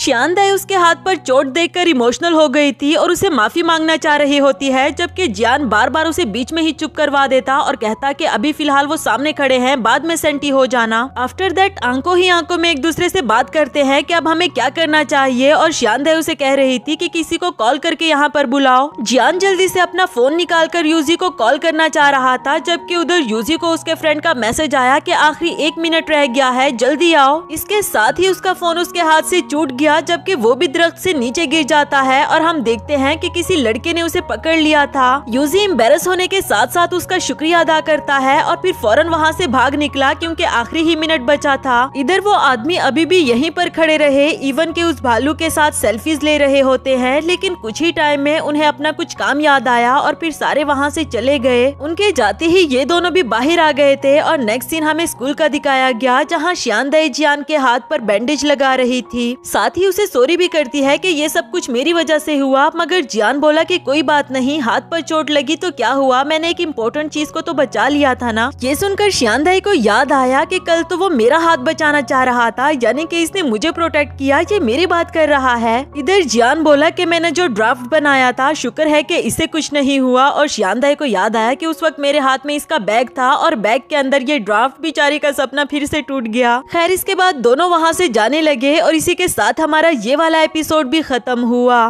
हेलो दोस्तों, तो बढ़ते हैं इस सीरीज के 8th एपिसोड की तरफ। वीडियो पसंद आए तो वीडियो को लाइक, चैनल को सब्सक्राइब और एक प्यारा सा कमेंट भी जरूर कर देना। एपिसोड के शुरुआत में शियान दाए अपनी ही वीडियो को देख रही थी जिसमें उसने जियान के कॉमिक्स को क्रिटिसाइज किया था कि जब भी हीरोइन किसी मुसीबत में थी तब उसे बचाने के लिए हीरो पहुंच आया, जबकि इन दोनों के पास तो मोबाइल भी नहीं। ये कैसा इलॉजिकल कॉमिक है। प्रेजेंट में शियान दाए को अपना आप नजर आ रहा था जो इसे कहती है कि क्या तुम्हें अपनी कही हुई बातों पर दुख हो रहा है। शियान दाए बोली कि इस वीडियो को वेरीफाई करने के लिए उसे चोट भी लग गई। मैं उसे हर्ट नहीं करना चाहती और मुझे समझ भी नहीं आ रही कि मैं उसे फेस कैसे करूं। तभी अचानक से उसे एक आइडिया आया। नेक्स्ट सीन में उसने अपना ये आइडिया यूजी और जियान को भी बता दिया था, जिस पर वो बोले कि नो फोन चैलेंज ये कैसे मुमकिन है। शियान दाए ने एक्सप्लेन किया कि कल हम तीनों क्राउडेड स्क्वायर पर मिलेंगे बगैर अपने साथ फोन लिए। अगर हमने कल का दिन बगैर फोन के गुजार दिया तो ये बात साबित हो जाएगी कि तुम्हारा कॉमिक लॉजिकल है और बगैर फोन के भी जिंदगी गुजारी जा सकती है। यूजी बोला कि अगर हम ना गुजार पाए तो। इसका जवाब जियान ने दिया कि फिर शिहा ठीक ही कह रही होगी कि मेरे कॉमिक में कोई न कोई मिस्टेक्स हैं। शियान दाए कहने लगी कि हमें अच्छा ही सोचना चाहिए। अब बताओ क्या तुम दोनों इस चैलेंज को लेने के लिए तैयार हो, जिस पर वो दोनों राजी हो गए थे। नेक्स्ट सीन में योयो को दिखाया गया जिसने बास्केटबॉल के नाम पर उन लड़कों की पिटाई लगाकर उन्हें मार फेंका था। और तभी वो शियान दाए का मैसेज देखती है कि मैं नो फोन चैलेंज कंप्लीट करने के लिए बाहर जा रही हूँ। तुम्हें पता होना चाहिए कि आज मेरे पास फोन नहीं। योयो सोच रही थी कि इस इंटरेस्टिंग चैलेंज में मुझे भी ऐड कर देती। तभी इसके पास रूसोंग आया जो इसे कह रहा था कि सीनियर, मैं तुम्हारे साथ मूवी देखने को जाने के लिए तैयार हूँ। योयो इस बात पर खुश हो गई और वो कहती है लेकिन मेरी एक रिक्वेस्ट है कि तुम अपने साथ फोन लेकर नहीं आओगे। और रूसोंग बोला कि फोन के बगैर मैं तुम्हें ढूंढूंगा कैसे। योयो बोली कि हम स्कूल के करीब सबसे फेमस वाली जगह पर मिलेंगे। जो कहकर वो चली गई और रूसोंग को कुछ समझ नहीं आया कि कौन सी फेमस जगह। नेक्स्ट सीन में वो पांचों ही अलग अलग जगह पर खड़े वेट कर रहे होते हैं। कोई आ रहा था और कोई जा रहा था, कोई भीड़ में चल दिया और कोई रास्ता भटक जाता है। घूम रहे तो वो सब एक ही जगह पर थे, मगर एक दूसरे को ढूंढना काफी ज्यादा मुश्किल हो गया था। इधर शियान दाए सोचने लगी कि फोन के बगैर उसे कैसे ढूंढूं, लेकिन ये इजी है क्योंकि जियान इतना टाल है तो मुझे नजर आ जाएगा। तभी उसे जियान नजर आया और फौरन उसके पास भाग जाती है। जबकि जियान ने जब मुड़कर देखा तो उसके पास कोई और आ पहुंचा था जो उससे पूछने लगा कि क्या तुम खो गए हो। जियान ने बताया कि नहीं, असल में मैं लड़की को ढूंढ रहा हूँ। जिस पर वो आदमी बोला कि अरे कौन है जिसको लड़की नहीं चाहिए होगी। जियान कहने लगा कि नहीं, आप गलत समझे, मैं अपनी दोस्त को ढूंढ रहा हूँ। दूसरी तरफ शियान दाए जिस लड़के के पास गई थी वो कोई और निकला तो फौरन से सॉरी करके वहाँ से भाग निकली। इधर जियान को वो आदमी कह रहा था कि तुम अपनी दोस्त को कॉल क्यों नहीं कर लेते, जिस पर उसने बताया कि मेरे पास फोन नहीं। वो आदमी से हैरानी से देखने लगा कि कहीं तुम पास्ट से तो नहीं आए। खैर, मेरे पास एक अच्छा फोन है जो तुम ले सकते हो, ये देखो iPhone 18 Pro Max। जियान उसके हाथ से फोन लेकर उसका शुक्रिया अदा करता है और वहाँ से चल दिया। जबकि वो आदमी से आवाज देते हुए कहने लगा कि अरे ओ भाई, पैसे तो देते जाओ, मैं फ्री में थोड़ी ना तुम्हें दे रहा हूँ। पुलिस प्लीज पकड़ो इसे, ये लड़का मेरा फोन चुरा रहा है। जियान बोला कि नहीं, ये झूठ बोल रहा है, इसने खुद ही मुझे अपना फोन दिया। वो आदमी अपने कोट में से बहुत सारे फोन दिखाने लगा कि मैं इन नॉक्ड फोन को सेल करना चाहता हूँ, इसे फ्री में थोड़ी ना दूंगा। आपका बहुत शुक्रिया पुलिसमैन इसे पकड़ने के लिए। पुलिसमैन कहता है कि यू आर वेलकम, लेकिन अब तुम भी हमारे साथ चलो। और जियान का शुक्रिया अदा किया कि हम इस गैंग को बहुत टाइम से ढूंढ रहे थे। जिस पर वो बोला कि अरे ये तो मेरा फर्ज था। नेक्स्ट सीन में रूसोंग को दिखाया गया। उसे गुस्सा आ रहा था कि क्या ये लड़की मुझे भूख और प्यास से मारना चाहती है, अभी तक ये आई क्यों नहीं। तभी लाउड स्पीकर पर किसी रूसोंग नामी बच्चे की अनाउंसमेंट हुई कि जल्दी से 5th फ्लोर पर आ जाओ, आपकी एल्डर सिस्टर यहाँ पर आपका वेट कर रही है। दूसरी तरफ योयो को शॉपकीपर तसल्ली दे रही थी कि आप फिक्र नहीं करो, आपका भाई मिल जाएगा। तब तक रूसोंग यहाँ पर पहुँच आया और उसे पूछने लगा कि लाउड स्पीकर पर तुमने मुझे बच्चा क्यों कहलवाया। इस पर योयो बोली क्योंकि मुझे पता था कि तुम जैसा स्टूपिड इंसान मुझे खुद से नहीं ढूंढ सकता। और वो शॉपकीपर भी देखकर हैरान हो गई थी कि क्या ये 8 साल का बच्चा है। इस पर योयो हंसते हुए वहाँ से जाने लगी। रूसोंग भी उसके पीछे भाग पड़ा। दूसरी तरफ शियान दाए को दिखाया गया। वो अब काफी ज्यादा थक चुकी थी और उसे भूख भी लग गई है। तभी उसे उस शॉप में जियान नजर आया तो खुशी खुशी उसके पास दौड़ आई और उसे पूछने लगी कि तुम यहाँ क्या कर रहे हो। वो बोला कि मैं एक पेस्ट्री ले रहा था। ये सुनते ही वो पूछने लगी कि तुम्हें तो मुझे ढूंढना चाहिए था ना, बजाय के यहाँ होने के। जिस पर वो बोला कि मैंने तुम्हें ढूंढा था, पर जब तुम नहीं मिली तो मैं यहाँ खाने के लिए आ गया। खैर, फिर भी शियान दाए खुश ही थी कि हमने अपने चैलेंज को पूरा कर दिया और बगैर फोन के एक दूसरे को ढूंढ निकाला। इसके रिवार्ड में जियान ने उसे एक पेस्ट्री दी और खुद के लिए बड़ा सा केक खरीद लिया था। जिस पर शियान दाए दिल ही दिल में सोचने लगी कि लड़की को खुश करने का तरीका तो इसे बिल्कुल भी नहीं आता। खैर, जब पे करने की बारी आई तो दोनों के पास कैश नहीं था और फोन ना होने की वजह से फोन के जरिए भी पे नहीं कर सकते।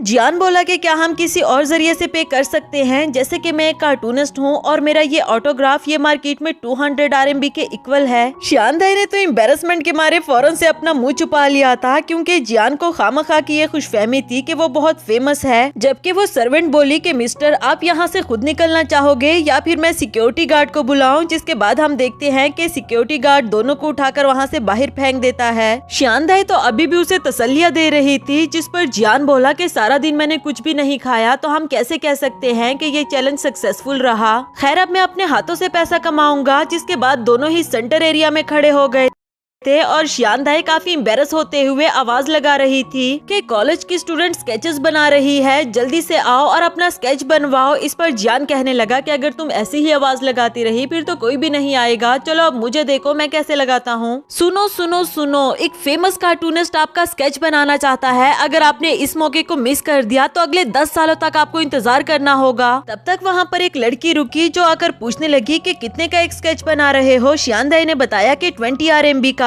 वो किसी मैंगियान कार्टूनिस्ट को तो नहीं जानती थी, लेकिन उन दोनों को अपना स्केच बनाने के लिए कहती है। जबकि दूसरी तरफ हमें योयो और रूसोंग को दिखाया गया। रूसोंग उससे पूछ रहा था कि आप ट्रैक्टर में किस साइड पर बैठना चाहोगी, लेफ्ट या राइट। इस पर योयो बोली कि चाहे मैं लेफ्ट बैठूं या राइट, लेकिन मैं अपनी बाउंड्री क्रॉस नहीं करूंगी, इतना तो मैं जानती ही हूँ। इधर रूसोंग दिल ही दिल में सोच रहा था कि आज तुम्हें पता चल ही जाएगा कि तुम मेरी तरफ अट्रैक्ट होती हो और इस तरह मुझे मेरी इज्जत भी वापस मिल जाएगी। नेक्स्ट सीन मूवी थिएटर का दिखाया गया, जहाँ योयो अपनी बाउंड्रीज क्रॉस कर रही थी, जबकि उसे फील तक नहीं हो रहा था। उसे तो नॉर्मल लग रहा होता है। जबकि योयो को गुस्सा आ रहा था कि ये मेरी चीजें भी खा पी रही है, कहाँ गई वो बाउंड्रीज। ऊपर से योयो को मूवी की भी कुछ खास समझ नहीं आती। इमोशनल सीन्स देखकर वो हंस रही होती थी और फनी सीन देखकर वो सीरियस होती। इधर रूसोंग सोच रहा था कि आखिर ये क्या चीज है। उधर शियान दाई स्केच बनाकर उस लड़की को दिखा देती है, जो उस लड़की को बिल्कुल भी पसंद नहीं आया कि ये रियल नहीं लग रहा और ना ही मैं इसमें प्यारी लग रही हूँ। जियान बोला कि अच्छा ये वाला स्केच देख लो, जो कि कार्टून टाइप बना हुआ था। और वो लड़की को तो वो काफी पसंद आया कि हाँ ये तो 100% रियल लग रहा है। आपने मेरी ब्यूटी को भी बहुत अच्छे से पहचाना।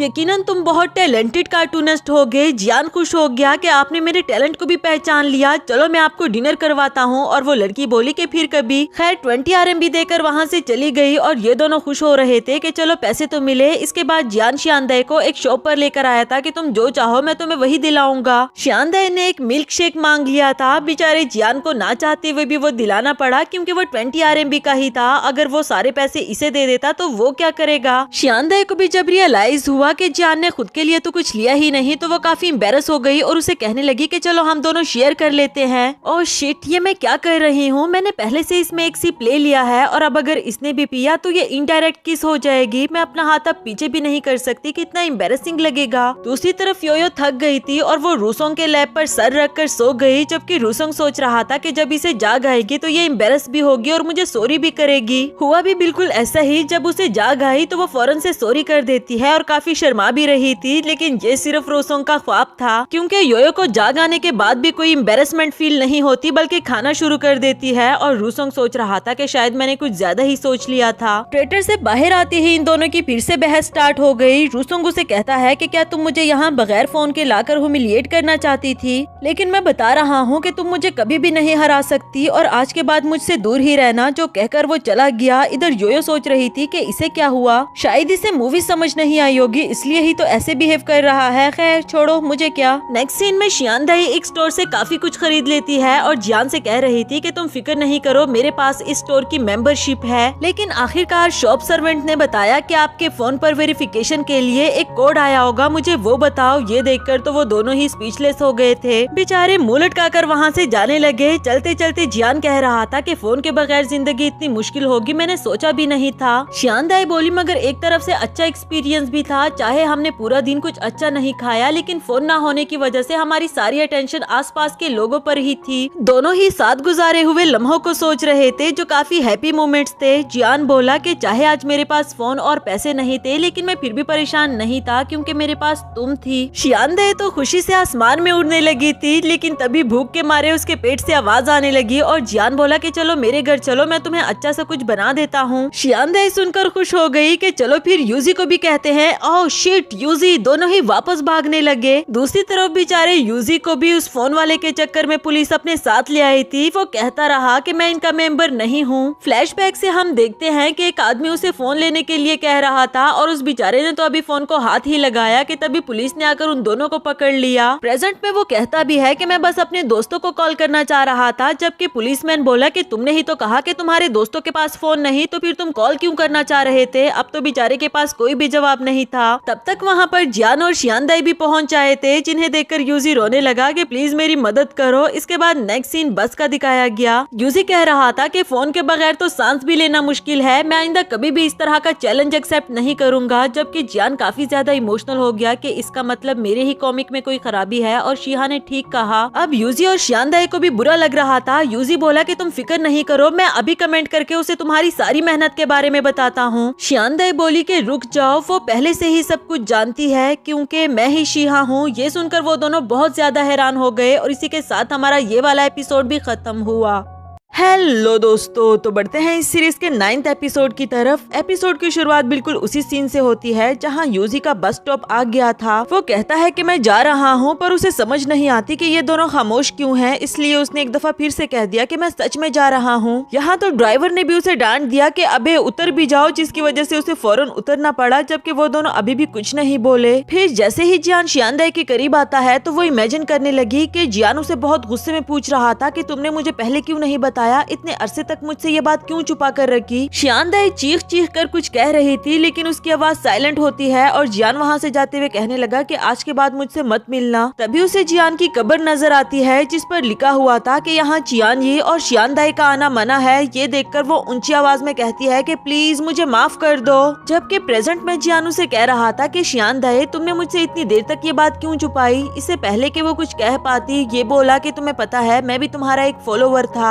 शियांदे तो सुनकर हैरान हो गई और जियान बता रहा था क्योंकि मुझे लगता था कि तुम्हें कॉमिक्स की बहुत पहचान है और तुमसे मुझे काफी इंस्पायरेशंस भी मिली। फिर जब तुमने मुझे क्रिटिसाइज किया तो उस वक्त मैं तुम्हें मैसेज भी करना चाह रहा था, लेकिन कुछ रीजंस की वजह से वो सेंड नहीं हो पाया। अब जब हम एक दूसरे को जान ही चुके तो क्यों ना हम इसे डिटेल में डिस्कस करें। नेक्स्ट सीन में जियान 3 पॉइंट्स डिस्कस करना चाह रहा था, कैरेक्टर्स, लॉजिक्स और चाइल्डिश। जियान शियांदे से कहता है कि तुमने अपनी वीडियो में कहा था कि मैं मई के फेस की हमेशा एक ही स्माइल क्रिएट करता हूँ, लेकिन ऐसा नहीं है, मैं उसके फेस की कई सारी स्माइल्स बना सकता हूँ। ये देखो। शियांदे को काफी ज्यादा एम्बेरसमेंट हो रही थी कि इसने तो मुझसे खुले आम वार शुरू कर दिया, लेकिन फिर वो फोटोज देखकर कहने लगी कि हाँ तुम ठीक कह रहे हो, शायद मैं गलत थी। जबकि जियान कहने लगा कि असल में तो ये स्माइल्स मैंने तुम्हारी क्रिटिसिज्म के बाद बनाना शुरू की। ये सच है कि मैंने तुमसे बहुत कुछ सीखा। इमोशनल होकर कहने लगा कि पहले मुझे लगता था कि तुम मुझे टारगेट कर रही हो, लेकिन फिर तुमसे इतना कुछ सीख लेने के बाद मुझे तुम्हारी बातें बुरी नहीं लगती थी। शियांदे भी इमोशनल हो गई थी और उसे कुछ कहने ही वाली होती है कि जियान ने फिर से उन पॉइंट्स को डिस्कस करना शुरू कर दिया, जिसकी वजह से बेचारी को चुप रहना पड़ा। नेक्स्ट सीन में शियांदे देख रही थी कि जियान की कॉमिक के न्यू चैप्टर पर बहुत अच्छे कमेंट्स आए थे, जो देखकर वो काफी ज्यादा खुश हो गई। दूसरी तरफ जियान शीशे के सामने खड़ा यही सोच रहा था कि शियांदे और शिहा का नाम तो कहीं से भी मैच नहीं करता, उसने यही नाम क्यों रखा। इधर शियांदे को आइडिया आता है कि क्यों ना मैं जियान के कॉमिक्स पर एक और वीडियो बनाऊं। यही आइडिया वो कॉल करके जियान को भी बता देती है, पर उसने मना कर दिया कि अब तुम मेरी ब्लैंकन असिस्टेंट हो, मुझे अच्छा नहीं लगेगा और मैं चाहता हूँ कि तुम अपने ओरिजिनल कंटेंट पर ही वीडियोस बनाओ। तभी जियान को छींक आई और शियांदे पूछने लगी कि तुम ठीक तो हो। वो बोला कि हाँ मैं ठीक हूँ, हालांकि उसे फ्लू हो रहा था। नेक्स्ट सीन में शियांदे ने ग्रुप में जियान का मैसेज देखा, जो कि उसे बहुत शॉक कर देता है और कहने लगी कि मैं समझ गई, फौरन वहाँ से भाग निकली। दूसरी तरफ यूजी भी चेंचन के साथ मैसेजेस पर बातें कर रहा था कि तभी अचानक से उसने भी जियान का मैसेज देखा और उतना ही शॉक्ड हुआ जितना कि शियांदे फौरन वहाँ से भाग निकला कि मुझे अपने दोस्त को बचाने के लिए जाना है। शियांदे जियान के डोर पर नॉक करती है और फिर खुद ही ओपन करके अंदर आ गई कि मैं इंक ले आई हूँ, जबकि जियान कहीं नजर नहीं आ रहा, बल्कि वो बेड पर लेटा हुआ था। शियांदे उसे देखकर कहने लगी कि तुम्हारी तबीयत ठीक नहीं, मुझे तो लगा था कि इंक खत्म हो गई होगी, इसलिए मैं इंक ले आई तुम्हारे लिए। अगर कहो तो मैं तुम्हें हॉस्पिटल ले जाती हूँ। इसके लिए जियान ने मना कर दिया तो शियांदे बोली कि अच्छा ठीक है, तुम रेस्ट करो, मैं तुम्हारे लिए कुछ अच्छा सा खाने को बना देती हूँ। नेक्स्ट सीन में लूदा को दिखाया गया जो गुचन को देखते हुए सोच रही थी कि इसे देखकर लगता नहीं कि ये फीमेल लीड बनना चाहता होगा, लेकिन होलो ट्री गलत तो नहीं कह सकती। इसके बाद वो गुचन के पास आकर उसे स्क्रिप्ट पकड़ाती है और कुछ लाइंस बोलने के लिए कही। वो दिल ही दिल में सोच रही थी कि अगर इसने फीमेल लीड वाली लाइंस बोल दी तो यकीनन ये फीमेल लीड ही बनना चाहता है। गुचन फीमेल लीड की लाइंस इसलिए बोलना शुरू करता है ताकि लूदा को भी फीमेल लीड में इंटरेस्ट हो, जबकि लूदा तो कुछ गलत ही समझ बैठी कि मेरा शक सही निकला। इसके बाद वो 2 ड्रेसेस उठाकर लाती है, एक मेल की और एक फीमेल की, और उसे पूछने लगी कि इनमें से तुम कौन सा चूज करोगे। गुचन सोच रहा था कि शायद मैं हर बार ही लूदाओ की फीलिंग्स को निग्लेक्ट करता हूँ, इसे भी तो लड़कियों वाले कपड़े पहनने पसंद होंगे, इसलिए ही उसने लड़कियों वाले कपड़े चूज किए। अब तो लूदाओ का शक यकीन में बदल गया और उसे लड़कियों वाले कपड़े देते हुए कहने लगी कि लोगों की फिक्र मत करो, इस बार स्टेज पर तुम फीमेल लीड ही बनना और मैं तुम्हारा घोड़ा यानी कि तुम्हारा चार्मिंग प्रिंस बनने के लिए तैयार हूँ। गुचन को उसकी बातें समझ नहीं आ रही थी। वो कहता है कि ये तुम क्या बकी जा रही हो। तभी उसने भी ग्रुप में जियान का मैसेज देख लिया था। वो लूदाओ को यहीं पर रहने के लिए कहता है कि तुम्हें बाद में देख लूंगा, और चलते चलते वहीं पर गिर पड़ा। लूदाओ फौरन उसके पास आकर पूछती है कि प्रेसिडेंट तुम ठीक तो हो ना, जबकि गुचन वहीं पर बेहोश हो गया था। नेक्स्ट सीन में जब उसे होश आया तो लूदा उसे अपने बैग पर उठाए हुए कैंपस हॉस्पिटल लेकर जा रही थी, और जैसे ही उसे रियलाइज हुआ तो गुचन उसे कहता है कि रुक जाओ, मुझे नीचे उतारो, मैं तुम्हें कह रहा हूँ ना कि रुक जाओ, जियान को कुछ हुआ है, मुझे उसे देखने के लिए जाना होगा। अब ये सुनकर लूदा भी रुक गई थी। गुचन को गुस्सा तो काफी ज्यादा था, मगर फिलहाल उसे कुछ भी कहे बगैर वहाँ से चला गया। दूसरी तरफ शियानदाए सोशल मीडिया पर रेसिपी की वीडियो देख रही थी और इसके बाद उसे बनाना शुरू करती है। इसी दौरान हमें देखने को मिला कि उसकी कुकिंग स्किल 0 है, ना ही उसे सब्जियां कटिंग करना आ रहा था, ना चॉप करना, और इवन गाइस के उसे अंडे तोड़ने तक नहीं आते। अब आप खुद अंदाजा लगा लो कि वो कुछ बनाएगी कैसे। खैर जैसे तैसे करके उसने मुश्किल से एक सूप टाइप बनाया और अब वो ये जियान को देने ही जा रही थी कि याद रखना जिसको फ्लू हो उसे ये खाने को कभी भी मत देना। बेचारी शियानदाई की मेहनत पर तो पानी फिर गया, मगर उसे ख्याल आया कि क्यों ना मैं इसे चख ही लूं, और चखने के लिए जैसे ही उसने एक सिप लिया तो वो इतना ज्यादा बुरा था कि फौरन उसे मुंह से निकालना पड़ा। नेक्स्ट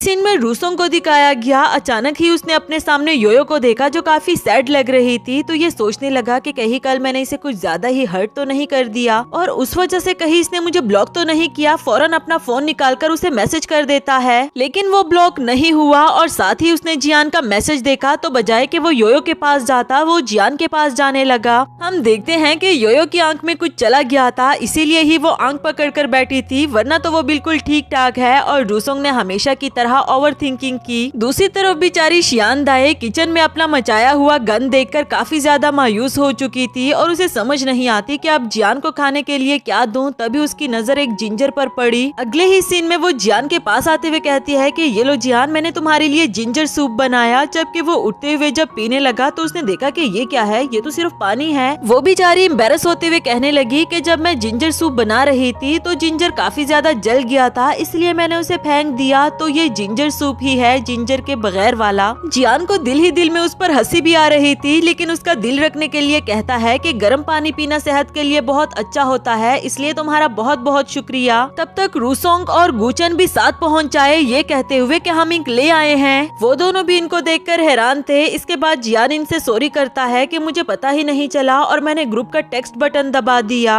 गुचन बोला कि सॉरी करने की कोई बात नहीं, तुमने वैसे भी मुझे बहुत बड़ी मुसीबत से बचा दिया। असल में वो लूदाओ के बारे में सोच रहा था। रूसोंग पूछने लगा कि अच्छा बताओ फिर हम तुम्हारे लिए क्या कर सकते हैं, जिस पर जियान ने बताया कि कल वीडियो वेरिफिकेशन की डेडलाइन है और मेरी तबीयत भी ठीक नहीं, इस वक्त मुझे सोना चाहिए, तो मैं चाहता हूँ कि तुम लोग मेरे लिए यहाँ पर सो जाओ। वो तीनों सुनकर हैरान हो गए कि ये तुम क्या बातें कर रहे हो। जियान बोला कि मैं प्रोफेशनल कार्टूनिस्ट हूँ, चाहे मेरी आंखें बंद भी हो तब भी मैं स्केच बना सकता हूँ, और बनाना शुरू कर देता है। शियानदाई को उसे देखकर काफी अच्छा लग रहा था, लेकिन वो स्केच बहुत ज्यादा बुरा लगा था, इसलिए वो इसे आराम करने के लिए कहकर तीनों बाहर आ जाते हैं। आफ्टर दैट तीनों आपस में बैठकर डिस्कस कर रहे थे कि अब हम कौन कौन सा काम मैनेज करें, जिस पर रूसोंग ने बोला कि मुझे तो कुछ भी खास करना नहीं आता क्योंकि मैं बिल्कुल ही न्यू हूँ। इस पर गुचन और शियानदाई उसे कहती है कि तुम फिक्र नहीं करो, स्टार्ट में हम सब भी न्यू ही थे, हम तुम्हें अच्छे से गाइड करेंगे। अब स्टिपलिंग का काम करना था। गुचन और शियानदाई दिल ही दिल में सोच रहे थे कि ये काम तो मैंने भी पहले कभी नहीं किया, हम एक दूसरे को कैसे गाइड करेंगे। खैर तीनों फिर फिर भी करना स्टार्ट कर देते हैं और गुचन ने तो उसका बेड़ा ही गर्क कर दिया था। शियांदाई ने जब रूसोंग की स्टिपलिंग देखी तो उसे अप्रिशिएट करती है कि तुमने बहुत अच्छे से किया। गुचन ने तो अपना छुपा लिया था और अब स्टिपलिंग का सारा काम रूसोंग को दे दिया गया था। इसके बाद तीनों ही मेहनत कर रहे थे और हर एक पॉइंट को कंप्लीट करके वो स्केचेस बना रहे होते हैं। स्क्रिप्ट की लाइंस गुचन ने लिखी क्योंकि वो ड्रामा क्लब का प्रेसिडेंट है। फीमेल लीड का रोल शियांदाई और रूसोंग को ड्रा करने के लिए कहा गया। दोनों ही योयो के बारे में ड्रा करते हैं, जो देखकर गुचन कहने लगा कि तुम दोनों के आसपास कोई नॉर्मल फीमेल लीड नहीं है क्या। खैर सुबह होने तक सारा काम कंप्लीट हो गया था। अब गुचन और रूसोंग वहाँ से जाने लगे कि तुम जियान को बता देना, हमें कुछ जरूरी काम है। शियांदाई अब काफी ज्यादा खुश थी क्योंकि सारा काम हो चुका। वो जियान के रूम में आती है जो कि अभी भी सो रहा था और उसने देखा कि जियान उसका नाम पुकार रहा है, लेकिन शियांदाई कहते कहते उसने शियांशी कहना शुरू कर दिया और फौरन से उसे जाग भी आ गई कि फाइनली मुझे अपने नए कैरेक्टर के लिए नेम मिल गया है। बेचारी शियांदाई को वो 2 मिनट के लिए खुश भी होने नहीं देता। तब तक पीछे से यूजी पहुंच आया ये कहते हुए कि मैं इंक ले आया हूँ, कहीं मैंने आने में ज्यादा देर तो नहीं कर दी। वो दोनों तो इसका मुंह ही देखते रह गए। इसके बाद नेक्स्ट सीन में जियान अब काफी बेटर फील कर रहा था और उसने वो सारे स्केचेस भी देखी, स्क्रिप्ट देखी, जो कि जियान को बिल्कुल भी पसंद नहीं आए। वो कहता है कि अगर जियान ही ने ये देख लिया तो फिर तो मुझे रकून्स ही बनाने पड़ जाएंगे। इसलिए उसने मिस्टर कॉन्ग को मैसेज करके 2 दिन और मांग लिए थे। इसके बाद उसकी नजर इंक की बोतल्स पर पड़ी और उसे काफी अच्छा लगा कि मेरे इतने अच्छे दोस्त हैं। ग्रुप में उसकी पिक्चर सेंड करके सबको शुक्रिया बोला और इसके बाद उसने देखा कि एक बोतल पर गुड लक भी लिखा हुआ था, जो कि शियांदाई ही लाई थी। जियान को उसे देखकर काफी अच्छा लगा और उसे हमेशा के लिए संभाल कर रखना चाहता था, इसलिए ही ड्रॉर में रख दिया। और इसी के साथ हमारा ये वाला एपिसोड भी खत्म हुआ।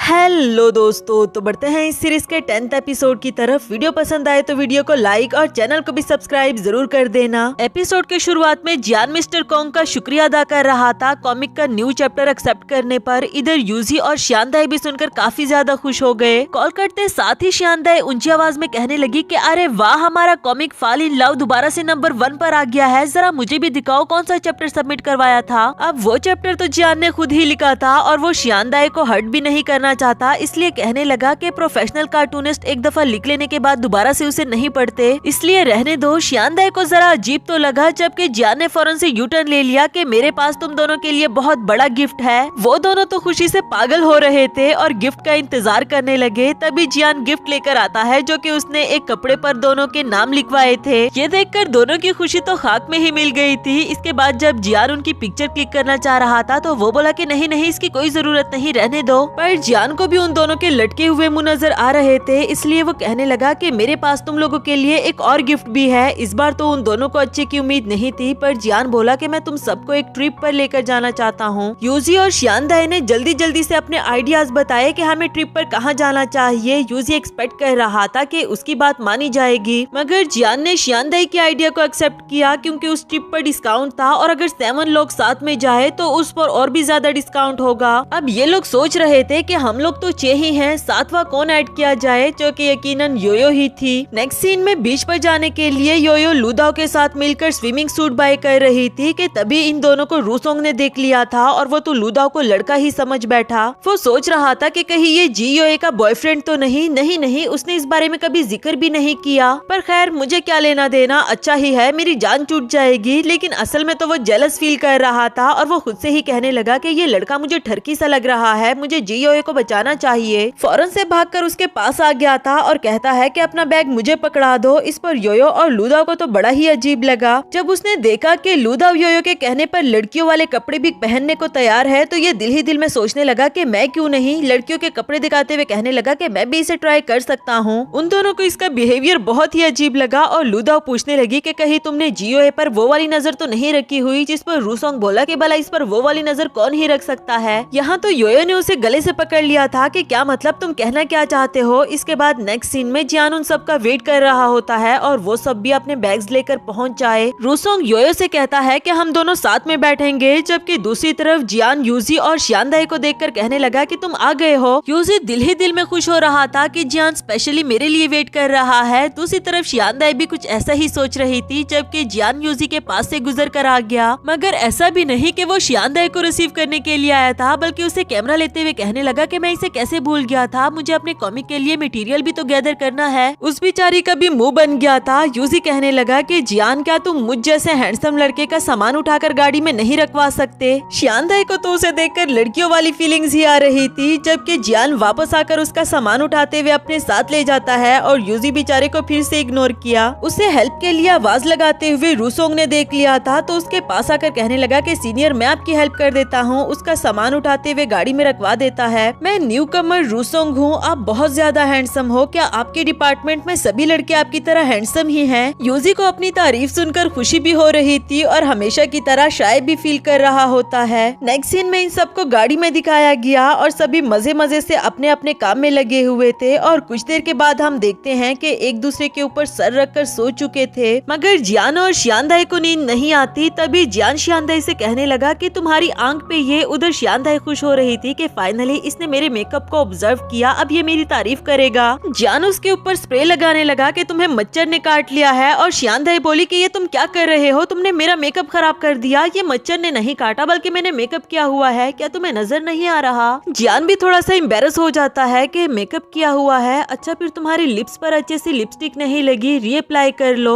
वो बोली कि ये भी मेकअप का एक स्टाइल है। दिल ही दिल में उसे गुस्सा भी आ रहा था कि उफ, मैं इसे मेकअप क्यों डिस्कस कर रही हूँ। खैर, वो अपने ईयरफोन्स निकालकर म्यूजिक सुनना चाह रही थी, लेकिन उसके ईयरफोन्स खराब हो चुके थे, तो जियान ने उसे अपना एक दे दिया। और शियांदाई ने जब उसके सॉन्ग सुने तो वो काफी ज्यादा हैरान हो गई कि तुम्हारी प्लेलिस्ट तो बहुत अच्छी है। जियान ने बताया कि असल में तुम्हारी वीडियोस के बैकग्राउंड पर मैंने ये वाले सॉन्ग सुने थे, मुझे अच्छे लगे तो मैंने डाउनलोड कर लिए। इधर शियांदाई को तो बहुत ही ज्यादा अच्छा लग रहा था। नेक्स्ट सीन में सभी बीच पर पहुंच आए थे और काफी ज्यादा खुश भी हो रहे होते हैं। शियांदाई बोली कि यहाँ पर तो कितने सारे लोग हैं, जिस पर जियान बोला कि ये लोग नहीं बल्कि मेरे कॉमिक का मटेरियल है। आफ्टर दैट सभी अपने अपने वे में फन कर रहे होते हैं। लुदाओ को लड़कियों ने घेर रखा था, जबकि दूसरी तरफ यूजी स्कल्पचर बना रहा होता है। गुजेंग हमेशा की तरह स्क्रिप्ट पर ध्यान दे रहा था और रूसोंग अपना सारा टाइम योयो के साथ स्पेंड करना चाहता है। इवन के उसे कांटों से बचाने के लिए रूसोंग ने खुद को चोट लगवा दी थी। दूसरी तरफ जियान को दिखाया गया, जो कि अपने कॉमिक मटेरियल के लिए लड़कियों की पिक्चर्स क्लिक कर रहा था। तभी उन लोगों की इस पर नजर पड़ गई और वो लड़का इसके पास आते हुए कहने लगा कि ओए, तुम मेरी गर्लफ्रेंड की पिक्चर्स क्लिक कर रहे हो क्या, दिखाओ जरा मुझे। शियांदाई तो बहुत ही ज्यादा एम्बेरस फील कर रही थी, जबकि जियान बोला कि ऐसी भी कोई बात नहीं, मैंने सिर्फ आपकी गर्लफ्रेंड की पिक्चर नहीं ली बल्कि बहुत सारी लड़कियों की ली। ये देखो, मैं अपनी कॉमिक बुक के लिए मटेरियल इकट्ठा कर रहा हूँ। उसकी बातों से और भी बहुत सारे लोग यहाँ पर जमा हो गए थे, जबकि वो अपनी बातों में ही गुम रहा। शियांदाई तो बहुत ज्यादा डर गई थी और उसे भी कहती है कि जियान चुप कर जाओ, चुप कर जाओ, तुम्हें नजर नहीं आ रहा क्या? जियान की भी जब नजर पड़ी तो उसे भी लगा कि शायद कुछ ज्यादा ही गड़बड़ हो गई। अब वो दोनों क्या ही कर सकते थे, मौका ढूंढकर फौरन वहाँ से फरार हो गए। वो लोग भी इनके पीछे ही भागते रहे। कुछ देर के बाद ये दोनों एक जगह पर आकर चुप गए थे और शुक्र अदा करते हैं कि फाइनली वो लोग यहाँ से चले गए।